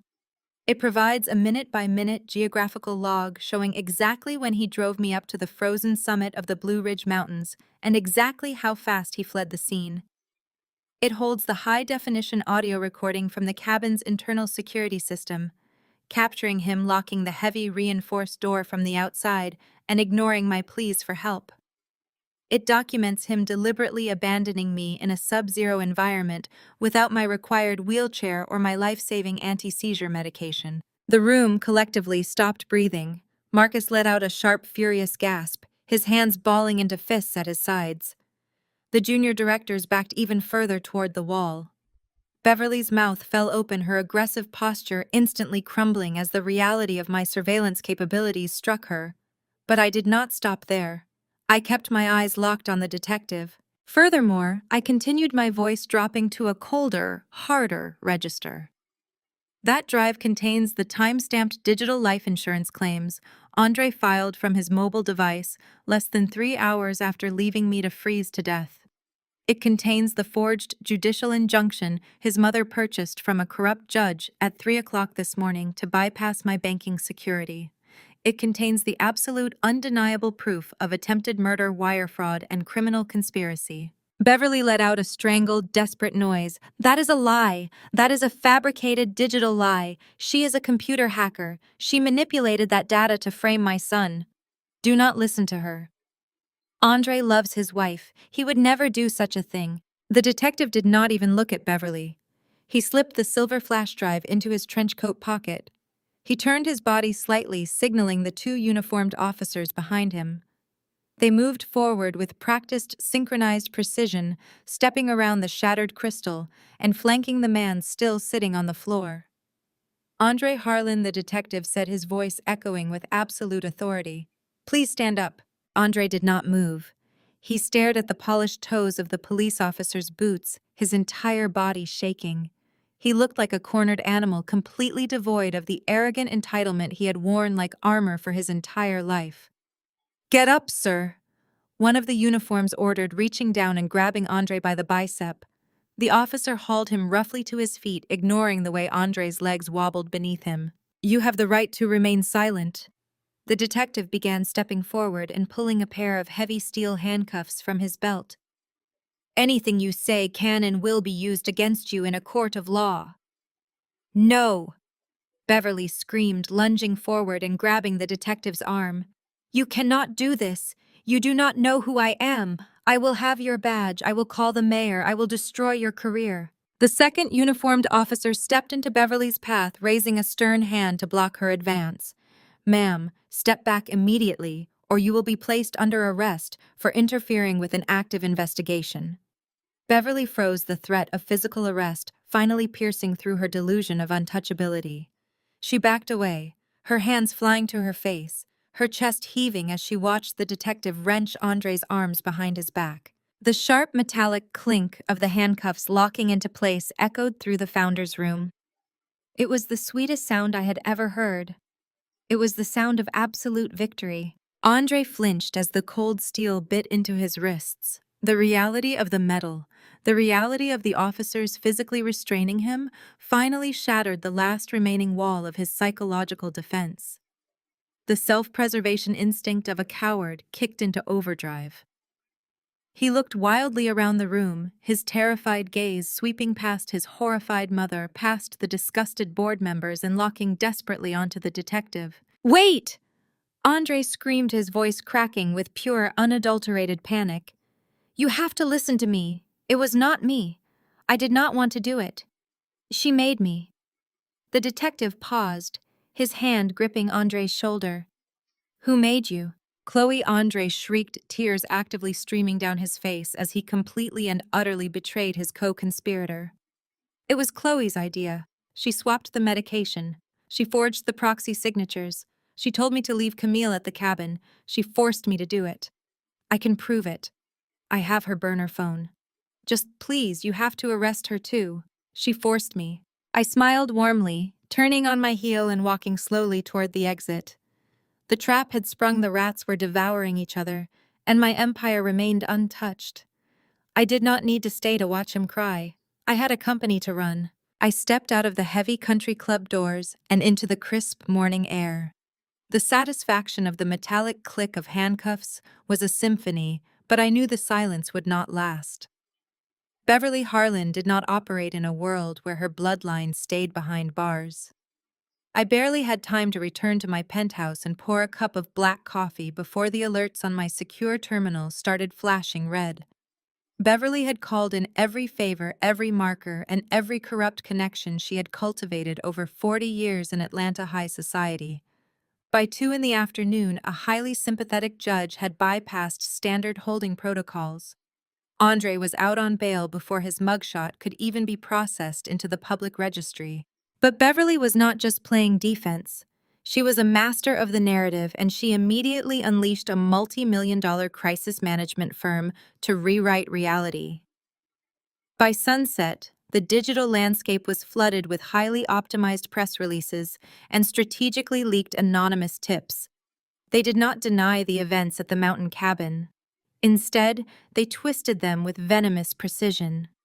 The headlines splashed across every major local news outlet were identical.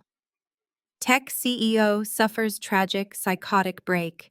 The articles painted a heartbreaking picture of a brilliant woman whose mind had finally snapped under the weight of her previous physical trauma. They claimed the severe head injury I sustained in my previous car accident had triggered an acute delayed paranoid episode. According to Beverly's highly paid PR experts, I had not been abandoned. I had become violently delusional, refusing my medication, and sprinting into the freezing woods in a state of unhinged panic. Andre, the devoted and terrified husband, had supposedly driven down the mountain in a desperate attempt to find a rescue team equipped to handle a severe psychiatric emergency. The spin was ruthless because it relied on the one thing society loves more than a success story: the tragic fall of a powerful woman. Beverly was leveraging my actual medical history, weaponizing my past physical rehabilitation to construct a flawless narrative of mental instability. She was framing my absolute survival as a paranoid delusion, and it was working perfectly. I watched my terminal as the elite corporate circles of Atlanta began closing ranks around the Harlan family. Vendor contracts that had been rock solid the day before suddenly went into review status. Board members from allied firms began sending me emails dripping with condescending concern, suggesting I take a long, indefinite medical leave of absence. Beverly was systematically cutting off my oxygen, trying to suffocate my reputation and isolate me completely before the criminal trial could even begin. The real collateral damage of Andre's arrest arrived at my door at exactly 8 o'clock that night. The heavy security buzzer to my penthouse blared with a continuous aggressive tone. I checked the camera feed. It was Malik. Andre's older brother was pacing in the private vestibule, his jaw locked, his hands balled into tight fists at his sides. Unlike Andre, Malik was a self-made heavyweight in the legal world. He was a senior partner at a downtown firm, a man with deep political aspirations, and a reputation for ruthless litigation. And he was entirely blindly devoted to his wife, Chloe. I pressed the release button, and the mahogany doors slid open. Malik stormed into my living room, bringing the scent of expensive cologne and pure hostility. He did not ask how I survived the mountain. He did not ask if I was physically unharmed. He walked straight up to my kitchen island, slamming his heavy leather briefcase onto the marble. You need to call the district attorney right now and retract these insane allegations against my wife, Malik demanded, his voice echoing off the vaulted ceilings.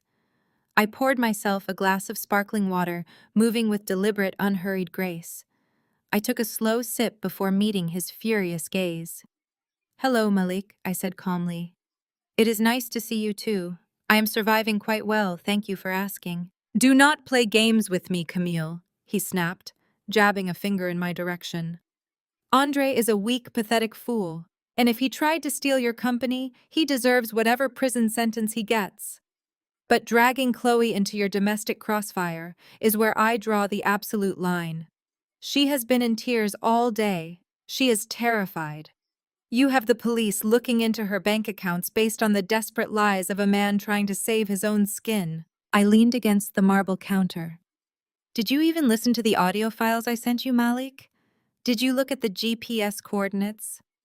Your wife drove up to that mountain 3 days before we arrived. She swapped my anti-seizure medication for sugar pills. She forged the digital proxy signatures that gave Andre the keys to my corporate accounts. Your wife is not a victim, she is the architect. Malik's face hardened into a mask of absolute denial.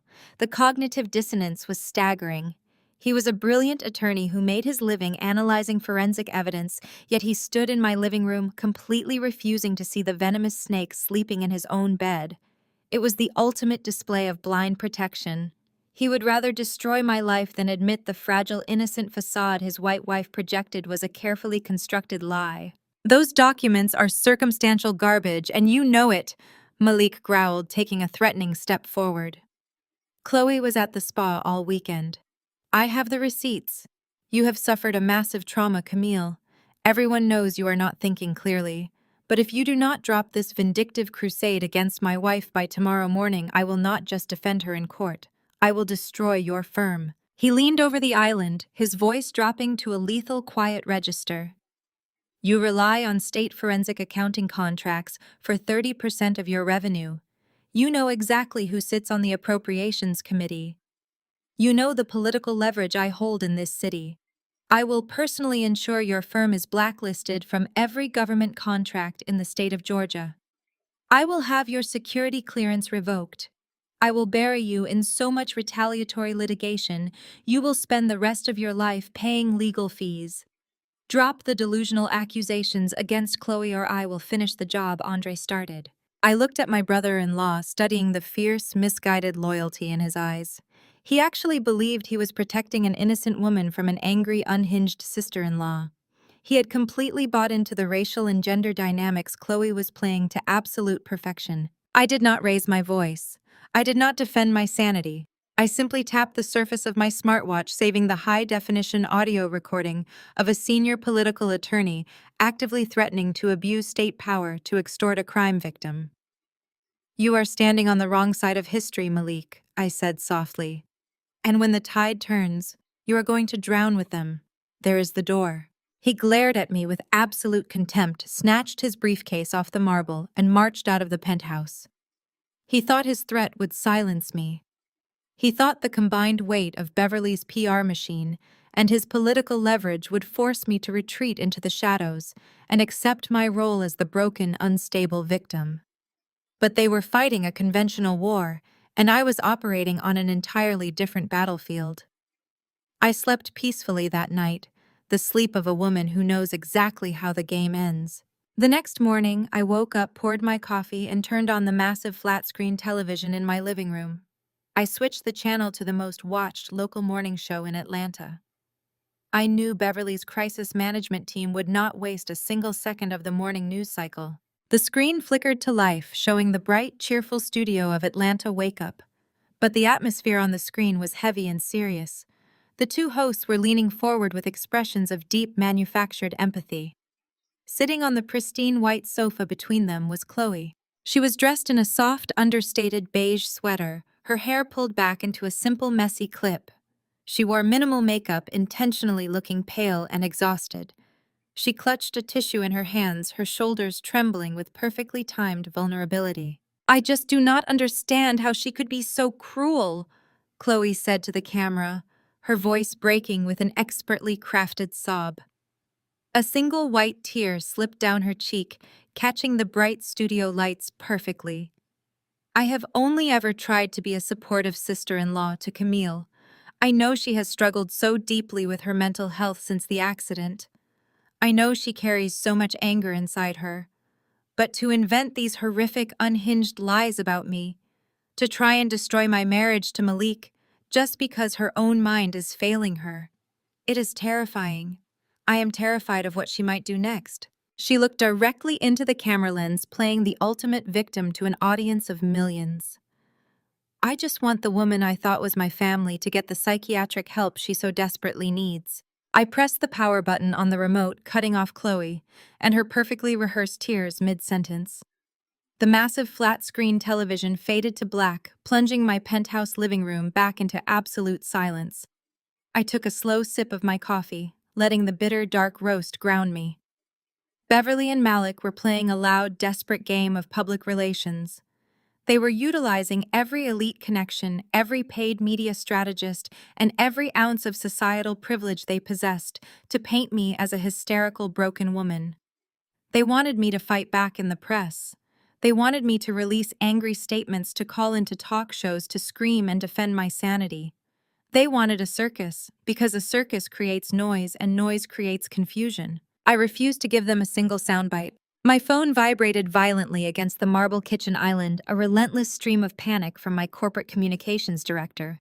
She was begging for a statement. She was warning me that our top-tier clients were getting nervous about the psychotic break narrative dominating the morning news cycle.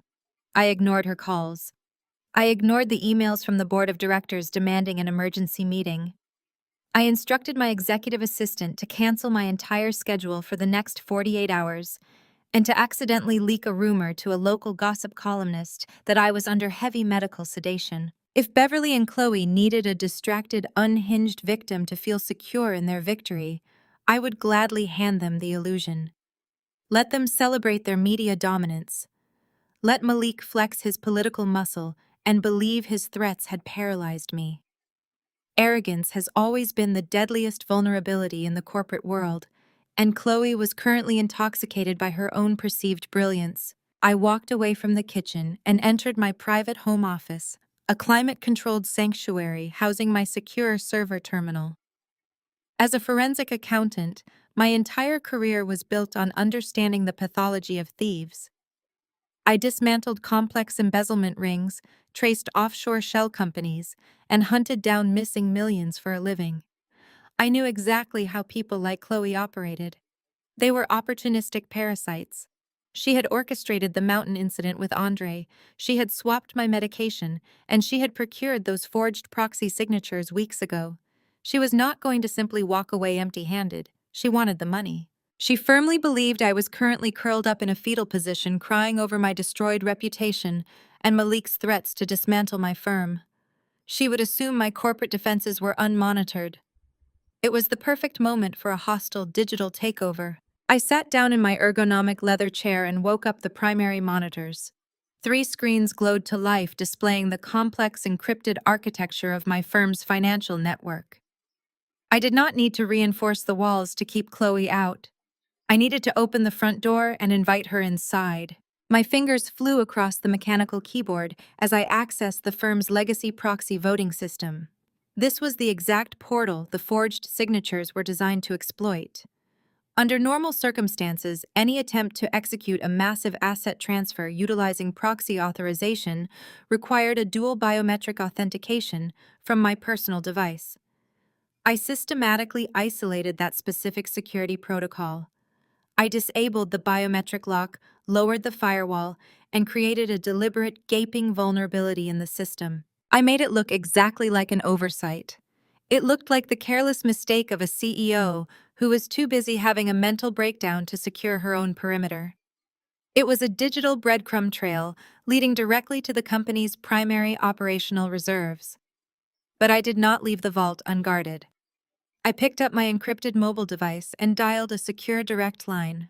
The phone rang twice before a deep, calm voice answered. "Special Agent Reynolds," the man said. "The snare is set," I replied, keeping my eyes locked on the scrolling code across my center monitor. "The biometric locks are down on the proxy portal. The pathway is clear." "Understood," Agent Reynolds confirmed. "My cyber division is standing by. We have full visibility on the honeypot account. The moment the funds hit the routing node, we secure the packet and trace the origin IP. You are sure she will make the move today?" "She just spent 10 minutes on live television crying about my mental instability," I told him. "She is feeling invincible. She has Malik's blind protection, Beverly's money funding the distraction, and she thinks I am neutralized. Greedy people do not wait when they think the vault door is hanging open. She will strike before the markets close." I ended the call and leaned back in my chair. The honeypot was a masterpiece of federal engineering. To an external user, it appeared to be a standard offshore routing account, a clean, untraceable destination for stolen corporate funds.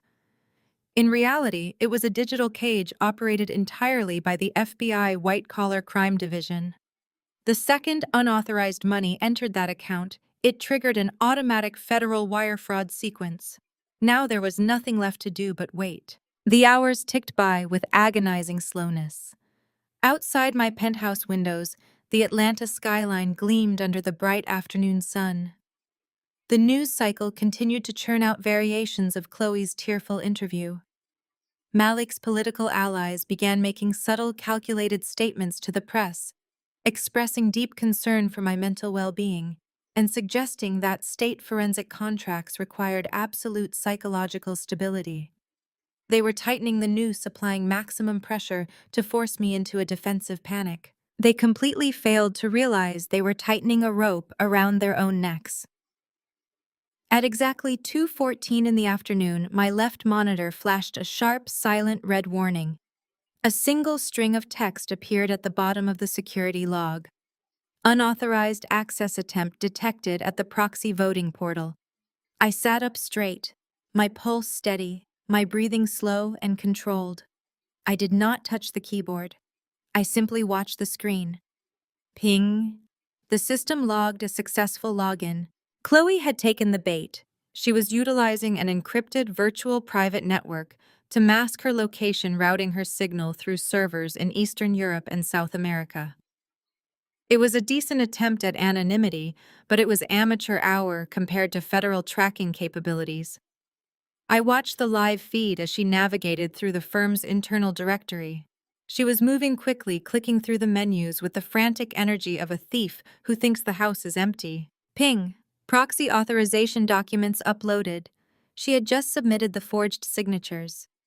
My system scanned the documents, processing the fake digital certificates she had purchased weeks ago. Normally, the system would have flagged the anomalies and locked down the network within seconds. Instead, complying with the parameters of my trap, the system flashed a green confirmation message. "Authorization accepted. Executive override granted." She was in. She now had unfettered, seemingly unmonitored access to the firm's primary capital reserves. I watched the cursor on her and moved toward the transfer protocol. She was bypassing the smaller operating accounts, completely ignoring the payroll funds. She was going straight for the heavy artillery. Transfer request initiated. A prompt appeared on my screen mirroring exactly what Chloe was seeing on hers.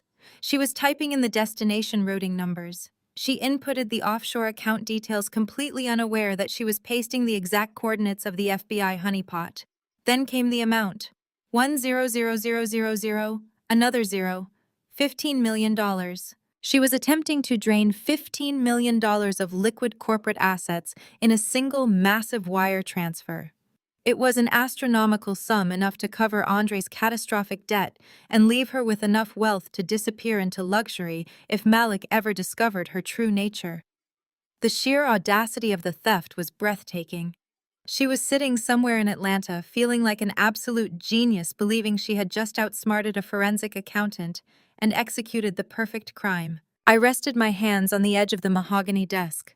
My eyes were fixed on the bright blue transfer button illuminated on the screen. "Hit the button, Chloe," I whispered to the empty room. "Hit the button and end your life." The cursor hovered over the transfer command for 5 agonizing seconds. I could almost feel her taking a deep breath, savoring the adrenaline rush of the theft, imagining the weight of $15 million settling into her account. The blue button flashed gray. Transfer executed. The screen immediately erupted into a cascade of high-speed data processing. The progress bar shot across the monitor. 10%, 40%, 80%. Transfer complete. Funds successfully routed. I smiled a slow, cold expression of absolute victory. Chloe had just committed a Class A federal felony. She had electronically transported $15 million across state lines into a government-controlled server. There was no reversing the transaction. There was no blaming a computer glitch. She had uploaded the forged documents, bypassed a federal security node, and stolen the money. My phone rang instantly. It was Agent Reynolds. "We have the package," the agent stated, his voice clipping with professional adrenaline. "The funds are secured in the honeypot. We stripped her VPN mask the second the packet hit our server. You are not going to believe where she executed the transfer from." I leaned back in my chair, looking out at the sprawling city below. "I have a feeling I know exactly where she is." "She did not even go to a coffee shop," Agent Reynolds said, a note of disbelief coloring his tone. "She executed the entire transfer from a residential IP address registered to Malik Harlan. She is sitting inside her husband's house. The cyber response team is mobilizing now. We have enough evidence for an immediate no-knock federal raid." Malik had spent the last 24 hours threatening to destroy my life to protect his innocent, victimized wife. He had leveraged his entire political reputation to defend a woman he thought was being bullied by an unhinged sister-in-law. He was about to experience the most brutal, devastating reality check of his entire arrogant existence. "Give them my regards when you kick down the door, Agent Reynolds," I said softly. I hung up the phone and locked my terminal. The media could spin their lies. Beverly could write her checks. Malik could scream his threats into the void. The smear campaign was officially dead-buried under the undeniable weight of $15 million of wire fraud. Chloe wanted to play the victim on national television. Now she was going to play the defendant in a federal courtroom. My empire was entirely secure, and the Harlan family was about to burn to the ground. I picked up my coffee cup, walking away from the monitors. It was time to get dressed for work. I had a lot of government contracts to fulfill. The sanctuary of my forensic accounting firm was a stark contrast to the media circus raging across the local news networks. While Beverly and Chloe flooded the airwaves with their desperate manufactured narrative of my supposed psychotic break, my office remained an impenetrable fortress of quiet, calculated power. I sat behind my polished obsidian desk, sipping a fresh cup of dark roast coffee. My secure terminal was locked down. The $15 million Chloe had attempted to steal was safely sequestered inside the FBI honeypot. The cyber response team was already mobilizing. The trap had snapped shut with flawless precision. But I do not leave loose ends. Malik had stood in my penthouse the night before, leveraging his massive political influence and his status as a senior legal partner to threaten my livelihood. He had promised to destroy my state contracts and bury my firm in retaliatory litigation. He had done this with absolute blind arrogance, entirely convinced that his fragile, innocent wife was the victim of my unhinged paranoia. Malik was a brilliant attorney, a man who built his career on facts and evidence, yet he was completely oblivious to the venomous snake coiled in his own bed. I decided it was time to forcefully open his eyes. I was not going to let him remain blissfully ignorant while the federal government kicked down his front door. He needed to understand exactly who he was protecting. I unlocked a heavily encrypted secondary drive on my secure server. Months ago, long before the frozen mountain cabin, I had noticed minor, carefully concealed anomalies in Andre's spending habits. I did exactly what a master forensic accountant does when presented with a discrepancy. I followed the digital footprints. The money trail had led me directly to a shadow offshore account jointly held by Andre and Chloe. But my investigation had uncovered much more than simple corporate collusion. The digital forensics had revealed a deeply entrenched, highly explicit affair. I opened the master file and sent a command to my private laser printer. I stood by the machine watching as it produced the heavy, glossy pages that would completely destroy Malik Harlan's reality. First came the high-resolution photographs. I had hired a premium private intelligence firm to tail Andre during his supposed weekend golf retreats. The images sliding out of the printer were crystal clear. They showed Andre and Chloe entering a boutique luxury hotel in Savannah. They showed them sharing intimate, undeniably romantic moments on a secluded balcony. There was no ambiguity. There was no room for denial. Next came the transcribed text messages retrieved from their cloned burner devices. I collated the pages, my eyes scanning the text I had already memorized. The messages were breathtaking in their cruelty. Chloe mocked Malik's blind devotion, laughing at how easily she manipulated his protective instincts. But the most damning pages were the financial blueprints. Andre and Chloe were not just plotting to steal my corporate empire. They had meticulously outlined a strategy to systematically liquidate Malik's massive commercial real estate portfolio. Chloe detailed exactly how she planned to forge Malik's signature on joint venture collateral loans to cover Andre's catastrophic margin calls.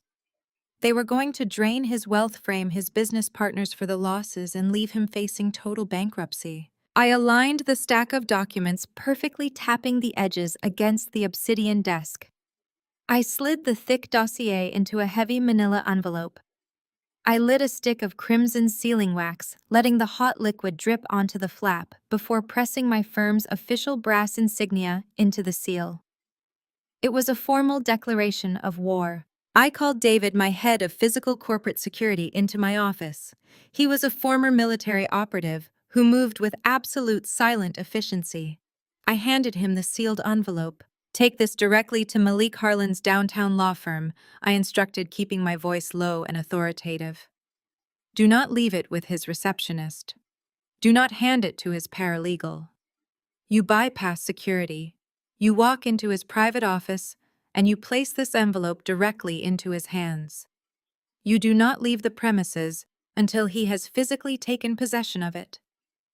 David nodded once, sliding the envelope into his leather jacket. "Consider it done." 10 minutes after David left my office, my private cell phone vibrated across the desk. The caller ID displayed the main line for the Harlan family estate in Buckhead. I answered the call, letting the silence stretch until the caller was forced to speak first. Camille Beverly's voice clipped through the speaker, tight and dripping with artificial authority. "We need to put an end to this ridiculous public spectacle. You are hurting the family name. I am convening an emergency meeting in the grand parlor at the estate. My attorneys are here. You will come immediately so we can discuss the terms of your retraction and arrange the appropriate psychiatric care you clearly require." She was trying to dictate the terms of my surrender. She believed the media blitz had successfully painted me into a corner. She had no idea that Chloe had just committed a massive federal wire fraud, and she certainly had no idea that Malik's world was about to end. "I will be there in 30 minutes, Beverly," I replied smoothly. "Have the tea ready." I disconnected the call and grabbed my coat. I had absolutely no intention of negotiating with terrorists, but I refused to miss the final act of this theatrical tragedy. I wanted a front row seat when the illusion shattered. The drive to the Harlan estate was quick. I pulled my sleek black sedan through the towering wrought iron gates, parking behind a row of expensive luxury vehicles. The sprawling Georgian mansion stood as a monument to generational wealth and untouchable privilege. I walked up the marble steps, my heels clicking sharply, and stepped through the heavy double doors held open by a silent housekeeper. I was led down the vaulted corridor and into the grand parlor. The room was suffocatingly opulent, filled with antique furniture, heavy silk drapes, and the scent of expensive floral arrangements. Beverly sat perfectly positioned on a velvet settee. She was flanked by two sharp-suited defense attorneys who looked at me with practiced, intimidating glares. Chloe was not in the room. She was likely still at Malik's house, staring at her computer screen, waiting for her stolen $15 million to clear. "Sit down," Camille Beverly commanded, gesturing to a stiff wingback chair opposite her. "You have played a very destructive game, but it is over. The narrative is set. The entire city knows you suffered a psychotic break on that mountain. If you drop these fabricated charges against Andre immediately, I will ensure you receive the best residential medical care money can buy. If you refuse, I will let Malik utterly destroy your firm. I did not sit down. I remained standing in the center of the Persian rug, my posture perfectly relaxed. I looked at Beverly, analyzing the desperate arrogance radiating from her. "You have fundamentally misunderstood the situation, Beverly," I said, my voice echoing clearly in the large room. "I am not here to negotiate a surrender. I am simply here to watch the clock run out." Beverly scoffed, exchanging a knowing, arrogant look with her lead attorney. "You are delusional. You have absolutely no leverage left." My smartwatch vibrated sharply against my wrist. I glanced down at the illuminated screen. It was a secure text message from David. "Package delivered. Placed directly in target's hands." I looked back up at my mother-in-law, offering her a slow, freezing smile. "The leverage is currently walking through your front door." Less than 10 seconds later, the heavy oak doors of the grand parlor were thrown open with such immense violent force that they slammed against the plastered walls. The deafening impact made both defense attorneys jump out of their seats. Malik stood in the threshold, completely unrecognizable from the polished, threatening political powerhouse who had stood in my penthouse the night before. His tailored suit jacket was discarded. His tie was ripped loose, hanging haphazardly around his neck. His chest heaved with ragged, heavy breaths. His face was contorted into a mask of pure, unadulterated rage, his eyes wild and bloodshot. In his right hand, he clutched the torn remains of the crimson-sealed manila envelope I had sent him. Beverly stood up immediately, her arrogant posture dissolving into maternal panic. "Malik, what on earth is wrong with you? Why are you bursting in here like a madman?" Malik did not look at her. He did not acknowledge the attorneys. He marched directly to the center of the room, his heavy footsteps thudding aggressively against the hardwood floor. He stopped in front of the antique coffee table, raised his hand, and violently hurled the contents of the envelope across the polished surface. The glossy, high-resolution photographs of Andre and Chloe sharing an intimate embrace at the Savannah Hotel slid across the table, spilling onto the rug at Beverly's feet. The printed pages of their explicit, damning text messages fluttered through the air like toxic confetti.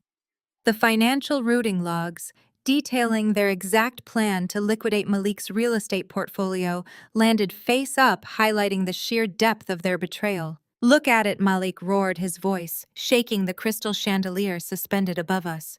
"Look at what your golden child has been doing."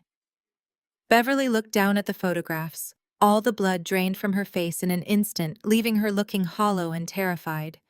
She reached out blindly, grabbing the arm of her attorney for physical support as her mind struggled to process the indisputable visual evidence of her family's complete moral bankruptcy. Malik turned his wrath entirely onto his mother, his voice cracking with the devastation of a man who had just realized his entire life was a lie. "You raised a monster, Beverly. He is sleeping with my wife. They were going to bankrupt me to cover his debts. And while I was reading this, while I was staring at the proof that my own brother was plotting to destroy me, the FBI kicked down my front door." The unified front Beverly had so desperately tried to maintain shattered into a million irreparable pieces. The parlor descended into absolute chaotic silence.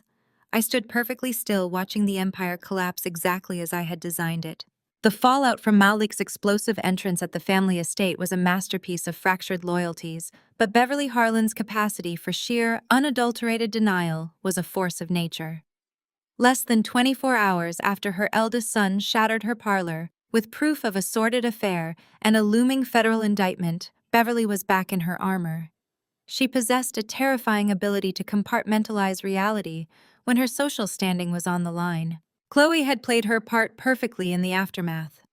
Cornered and desperate, she had utilized her white tears to convince Beverly that Malik was simply having a paranoid breakdown.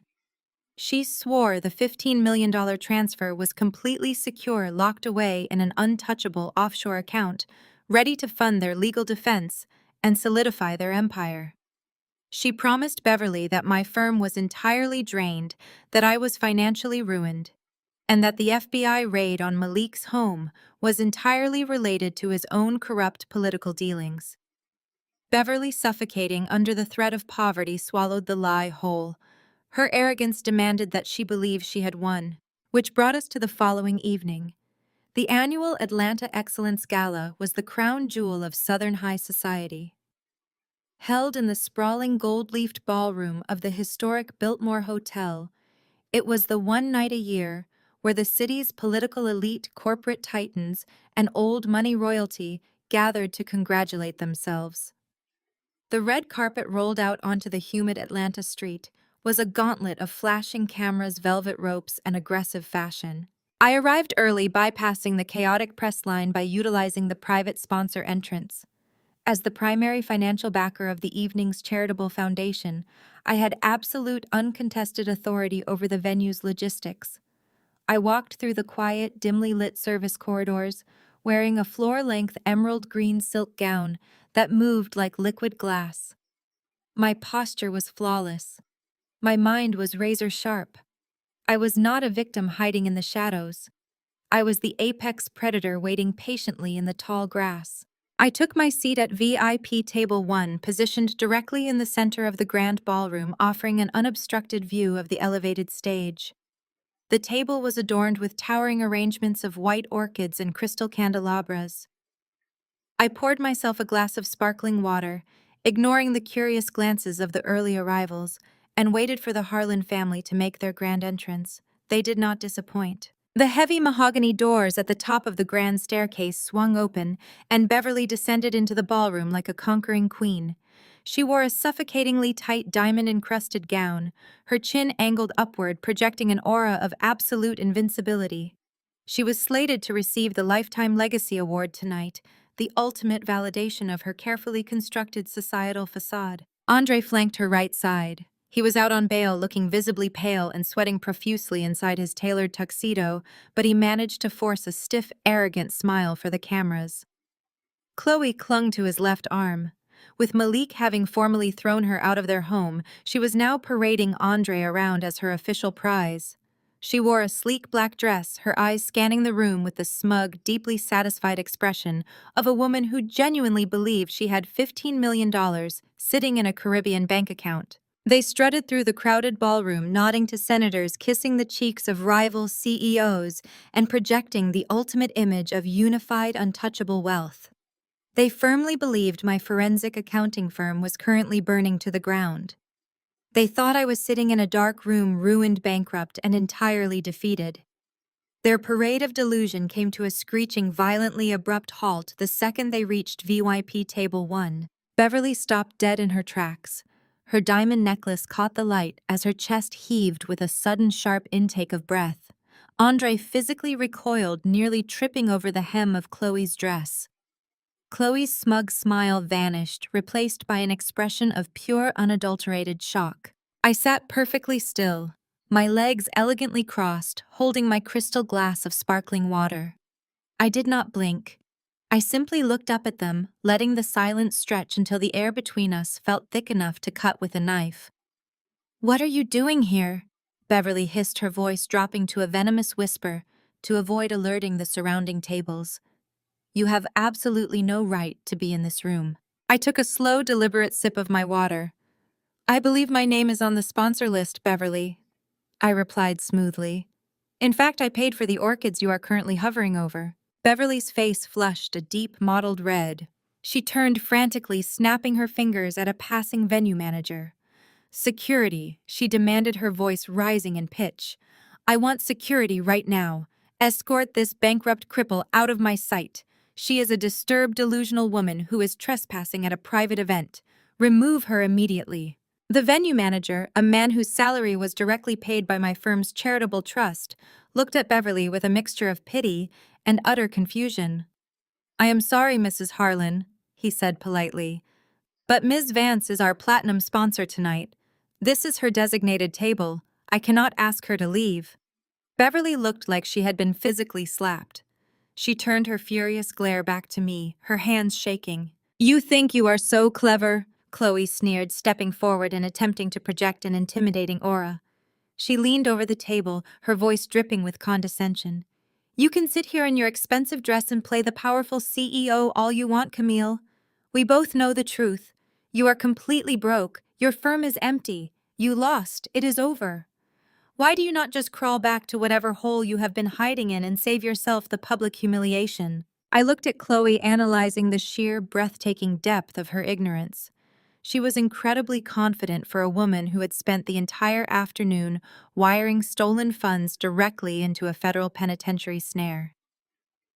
"Chloe," I said softly, my voice laced with genuine amusement, "you are remarkably arrogant for someone who does not understand the difference between a routing node and a federal honeypot." Chloe blinked, a brief, microscopic flash of confusion crossing her features before her arrogant mask snapped back into place. "You are just saying words to sound smart," she shot back, though her voice wavered slightly. "You have nothing." I smiled, setting my water glass down on the crisp white tablecloth. "I have exactly what I need." The sharp chime of a crystal glass being tapped echoed through the massive ballroom, cutting through the low hum of high society chatter. The master of ceremonies, a prominent local news anchor, stepped up to the acrylic podium on the main stage. "Ladies and gentlemen," the anchor announced, his voice booming through the state-of-the-art sound system. "It is my absolute honor to present tonight's Lifetime Legacy Award. This award recognizes a pillar of our community, a woman who embodies integrity, family values, and the true spirit of Atlanta enterprise. Please direct your attention to the stage for Mrs. Beverly Harlan." The ballroom erupted into polite, synchronized applause. Beverly instantly smoothed her features, forcing a radiant, deeply humbled smile onto her face. She shot me one final, triumphant glare of absolute victory before turning and floating gracefully toward the stage. Andre and Chloe took their seats at the table, watching her ascent with greedy satisfaction. I did not clap. I simply reached into my sequined clutch and pulled out a slim, encrypted titanium tablet. I tapped the screen, entering a 12-digit alphanumeric bypass code. The tablet instantly synced with the Biltmore Hotel's master audiovisual network. I had procured the administrative access credentials 3 days ago. Beverly stepped up to the podium, gripping the edges of the acrylic stand, beaming out at the sea of wealthy, influential faces. She took a deep breath, preparing to deliver a speech about honor, legacy, and the sanctity of the Harlan family name. I looked at my tablet, my finger hovering over the bright red execution command. I waited for her to open her mouth. I tapped the screen. The massive 40-foot LED screens suspended behind the stage were supposed to display a gently rotating gold logo of the Excellence Gala. Instead, the gold logo violently glitched. The screens flickered to pitch black for a fraction of a second before roaring to life with blinding, undeniable clarity. Beverly had just begun her speech. "Thank you all for this tremendous honor," she projected into the microphone. "Family and integrity are the cornerstones of my entire life." She was entirely oblivious to the towering high-definition video currently playing directly behind her head. It was the dashcam footage from Andre's luxury SUV. The screen showed the desolate, freezing summit of the Blue Ridge Mountains. It showed the heavy, reinforced door of the remote cabin. The ballroom sound system, completely hijacked by my tablet, blasted the crystal-clear audio of the exterior security feed. "Camille, please." Andre's voice echoed through the massive speakers, thick with panic and cowardice. "I cannot let you ruin this. We need the money. I am so sorry." The sound of the heavy deadbolt sliding into place cracked like a gunshot through the silent ballroom. The video clearly showed Andre sprinting away from the cabin door, abandoning his crippled wife in a sub-zero blizzard, jumping into his heated SUV and speeding down the mountain. The applause in the room died instantly. The silence that replaced it was suffocating, thick and horrifying. Hundreds of Atlanta's most elite citizens, pastors, mayors, judges, and rival corporate titans sat frozen in their chairs, staring at the screen in absolute revulsion. Beverly stopped speaking. She looked out at the audience, her radiant smile faltering as she noticed the wide-eyed horror spreading across the faces of her peers. She turned around slowly, her diamond necklace catching the light as she looked up at the massive LED display. The dashcam footage faded, instantly replaced by a stark, glowing white screen displaying highly classified financial routing documents. The documents were magnified to massive proportions, highlighting the exact IP address, the timestamp, and the fraudulent proxy signatures. Chloe had utilized. A bright red flashing graphic appeared over the routing numbers. $15 million, wire fraud intercepted, federal honeypot secured. Chloe, sitting just 3 feet away from me at the VIP table, let out a strangled, breathless gasp. All the color drained from her face, leaving her looking like a wax mannequin. She scrambled backward in her chair, her hands shaking violently, as the reality of her total destruction finally pierced her arrogant delusion. She had not outsmarted anyone. She had walked directly into a federal trap on live surveillance. "No!" Beverly screamed, her voice cracking with pure hysterical panic. She lunged at the acrylic podium, frantically gripping the microphone. "Turn it off! Cut the screens! This is a cyber attack! Cut the feed immediately!" The audiovisual technicians in the control booth scrambled wildly over their mixing boards, but my encryption was absolute. They were completely locked out of their own system. The financial documents vanished, replaced by a rapid-fire slideshow of text messages blown up to 10 feet tall for maximum readability. The messages were undeniable. They were the explicit, deeply cruel exchanges between Andre and Chloe.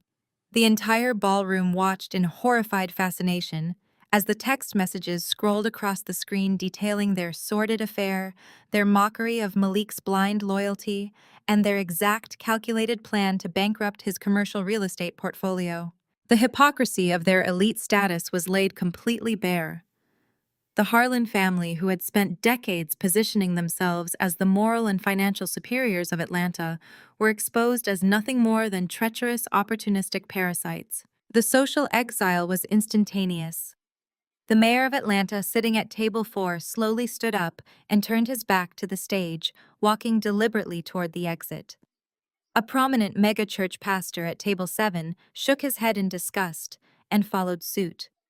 One by one, the CEOs, the socialites, and the politicians began turning their backs on Beverly Harlan. They were actively distancing themselves from the radioactive fallout of her complete destruction. Beverly was hyperventilating on stage, clutching the Lifetime Legacy Award to her chest as if it were a life preserver. Andre was hyperventilating at the table, his head buried in his hands, fully realizing he was about to return to a jail cell he would never leave. Chloe was frozen, staring at the flashing red letters of the Federal Intercept, her entire body shaking. Then came the final devastating blow. The heavy brass-trimmed double doors at the main entrance of the grand ballroom swung open simultaneously. They hit the walls with a thunderous crash that echoed over the chaotic murmurs of the fleeing crowd. A dozen federal agents wearing dark tactical windbreakers with stark yellow FBI lettering across the back marched straight down the center aisle. They moved in perfect synchronized formation, their expressions grim and strictly professional. They did not pause to address the fleeing socialites. They marched directly past the ice sculptures, past the white orchids, and straight toward VIP Table 1. Agent Reynolds stepped to the front of the tactical formation. He stopped directly behind Chloe's chair, his towering presence casting a long, dark shadow over her trembling shoulders. "Chloe Harlan." Agent Reynolds announced, his voice carrying the absolute uncompromising weight of the federal government. "You are under arrest for conspiracy to commit wire fraud, grand larceny, and violations of the Computer Fraud and Abuse Act. Stand up and place your hands behind your back." Chloe let out a pathetic, whimpering sob. She looked wildly around the room, desperate for Malik, desperate for Beverly, desperate for anyone to use their money and influence to save her. But Malik was gone, his illusions shattered. Beverly was weeping on the stage, entirely powerless. And Andre was already staring at the floor, accepting his fate. The click of the federal handcuffs echoing over the silent ballroom was the final punctuation mark on their empire. I took a slow, elegant sip of my sparkling water, watching the agents haul Chloe to her feet. The public execution was complete, and my legacy remained entirely, beautifully untouched. The cold, heavy metallic click of federal handcuffs snapping tightly around Chloe's wrists echoed sharply through the cavernous, silent ballroom. Agent Reynolds read the Miranda rights with a practiced, monotone efficiency that contrasted violently with Chloe's sudden, hysterical sobbing. Her sleek, black designer evening gown instantly looked absurd, transforming from a symbol of elite status into a cheap costume for a life she no longer possessed. Two federal agents hauled her forcefully to her feet. Her diamond earrings caught the harsh glare of the flashing press cameras surrounding the red carpet. The local news crews originally gathered by Beverly to document her glorious triumph were now live streaming the spectacular, undeniable destruction of the Harlan family to millions of viewers across the state of Georgia. Across the VIP table, Andre did not even attempt to run. He sat paralyzed in his chair, his face buried deep in his hands, completely broken by the reality of his own cowardice. Two more tactical agents flanked his position. They pulled his hands roughly behind his back, the steel cuffs biting deeply into the crisp white cuffs of his tailored tuxedo shirt. The lead agent for his detail spoke loudly enough for the surrounding tables of high society to hear every single word. Andre Harlan, the agent, stated, his voice ringing with absolute authority. "You are under arrest for conspiracy to commit wire fraud, grand larceny, and the attempted murder of Camille Vance. You have the right to remain silent. I highly suggest you use it." On the elevated main stage, the Lifetime Legacy Award slipped from Beverly's trembling fingers. The heavy crystal trophy hit the acrylic podium and shattered into dozens of jagged pieces, sending sharp shards sliding across the polished hardwood floor. It was a flawless physical metaphor for her dynasty. The master of ceremonies, looking visibly pale and shaken, stepped back up to the microphone. He did not look at Beverly. He looked out at the massive audience of mayors, corporate executives, and societal elites who were still reeling from the digital execution playing out on the 40-foot screens. "Ladies and gentlemen," the master of ceremonies announced, his voice tight but completely resolute. "In light of the indisputable evidence presented this evening, the Atlanta Excellence Gala Board of Directors is formally and immediately revoking the Lifetime Legacy Award. Furthermore, the Harlan family is permanently barred from all future foundation events. Security, please clear the stage." The humiliation was absolute and instantaneous. The very security guards Beverly had attempted to summon to throw me out just minutes prior now marched onto the stage with grim determination. They did not offer her a respectful, quiet escort. They flanked her tightly, treating her exactly like a common trespasser. Beverly Harlan, the woman who had ruled Atlanta high society with an iron fist, a venomous tongue, and a bottomless checking account, was unceremoniously marched off the stage. She walked slowly down the center aisle, her heavy diamond-encrusted gown dragging along the carpet. As she passed the VIP tables, the people she had called friends, the people she had manipulated, bribed, and intimidated for decades, literally turned their backs to her. Entire tables of politicians and pastors shifted their chairs to avoid making eye contact. No one offered a supportive hand. No one offered a whisper of sympathy. She was banished from the only world she had ever valued, stripped of her armor in front of the entire city. The swiftness of Malik's retaliation the following morning was breathtaking. He was a man who had built a fierce reputation on ruthless, uncompromising litigation, and he applied that exact same vicious efficiency to dismantling his fractured marriage. By 9 o'clock the next day, while Chloe was shivering in a sterile holding cell, wearing a standard-issue orange jumpsuit, Malik's senior legal partners filed a comprehensive, airtight divorce petition. He utilized the extensive digital dossier I had provided to petition the judge for an emergency asset freeze. Chloe was entirely systematically locked out of the life she thought she owned. Her platinum credit cards were declined. Her access codes to the Buckhead estate were permanently revoked. She had blindly assumed Malik's protective loyalty would always shield her from consequence, but she fundamentally forgot that a betrayed attorney is the most dangerous adversary on earth. Malik explicitly instructed his massive firm that not a single cent of his personal wealth would be utilized for her criminal defense. She was left entirely on her own, assigned a severely overworked public defender to face the full unyielding weight of the federal justice system. The subsequent weeks were a masterclass in forensic restitution. As the primary victim of a $15 million federal wire fraud attempt, my firm was granted immediate, uncontested legal standing to pursue aggressive compensatory damages. Beverly's vast public relations machinery had already drained a significant portion of their liquid capital, and Andre's catastrophic margin calls had obliterated the rest of their hidden offshore reserves. The Harlan corporate empire was bleeding out rapidly, and I was the one holding the financial scalpel. I deployed my senior team of forensic accountants to audit every single ledger trust fund and holding company associated with Beverly Harlan. We found the financial rot exactly where I knew it would be hidden.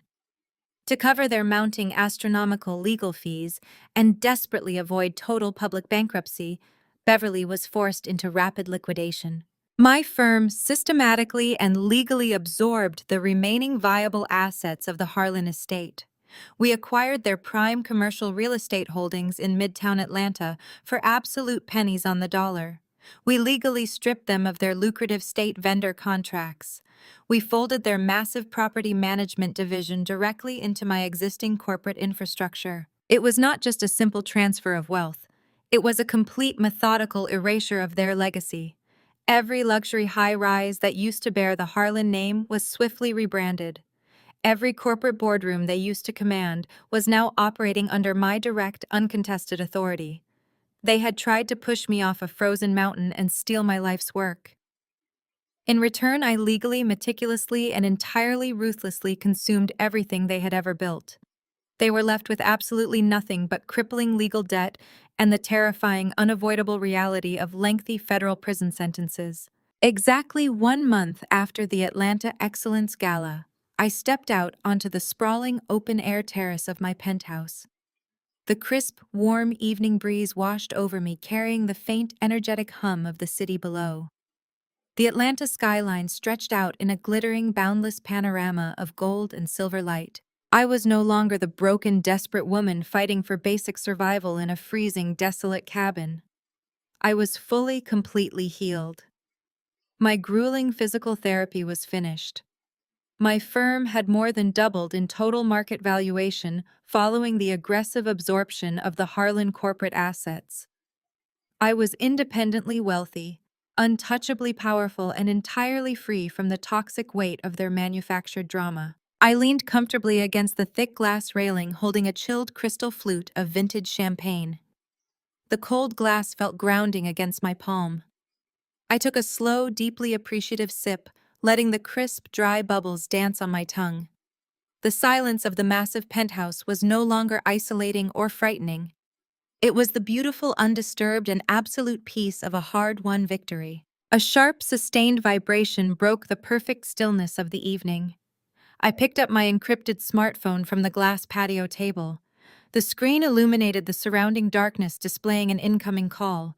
The caller ID was stark, glowing, and unmistakable. Inmate call, Fulton County Jail. It was Andre. He was sitting in a bleak concrete cell, stripped of his tailored designer suits and his arrogant, unearned entitlement.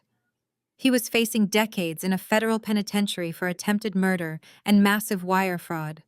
He was calling me.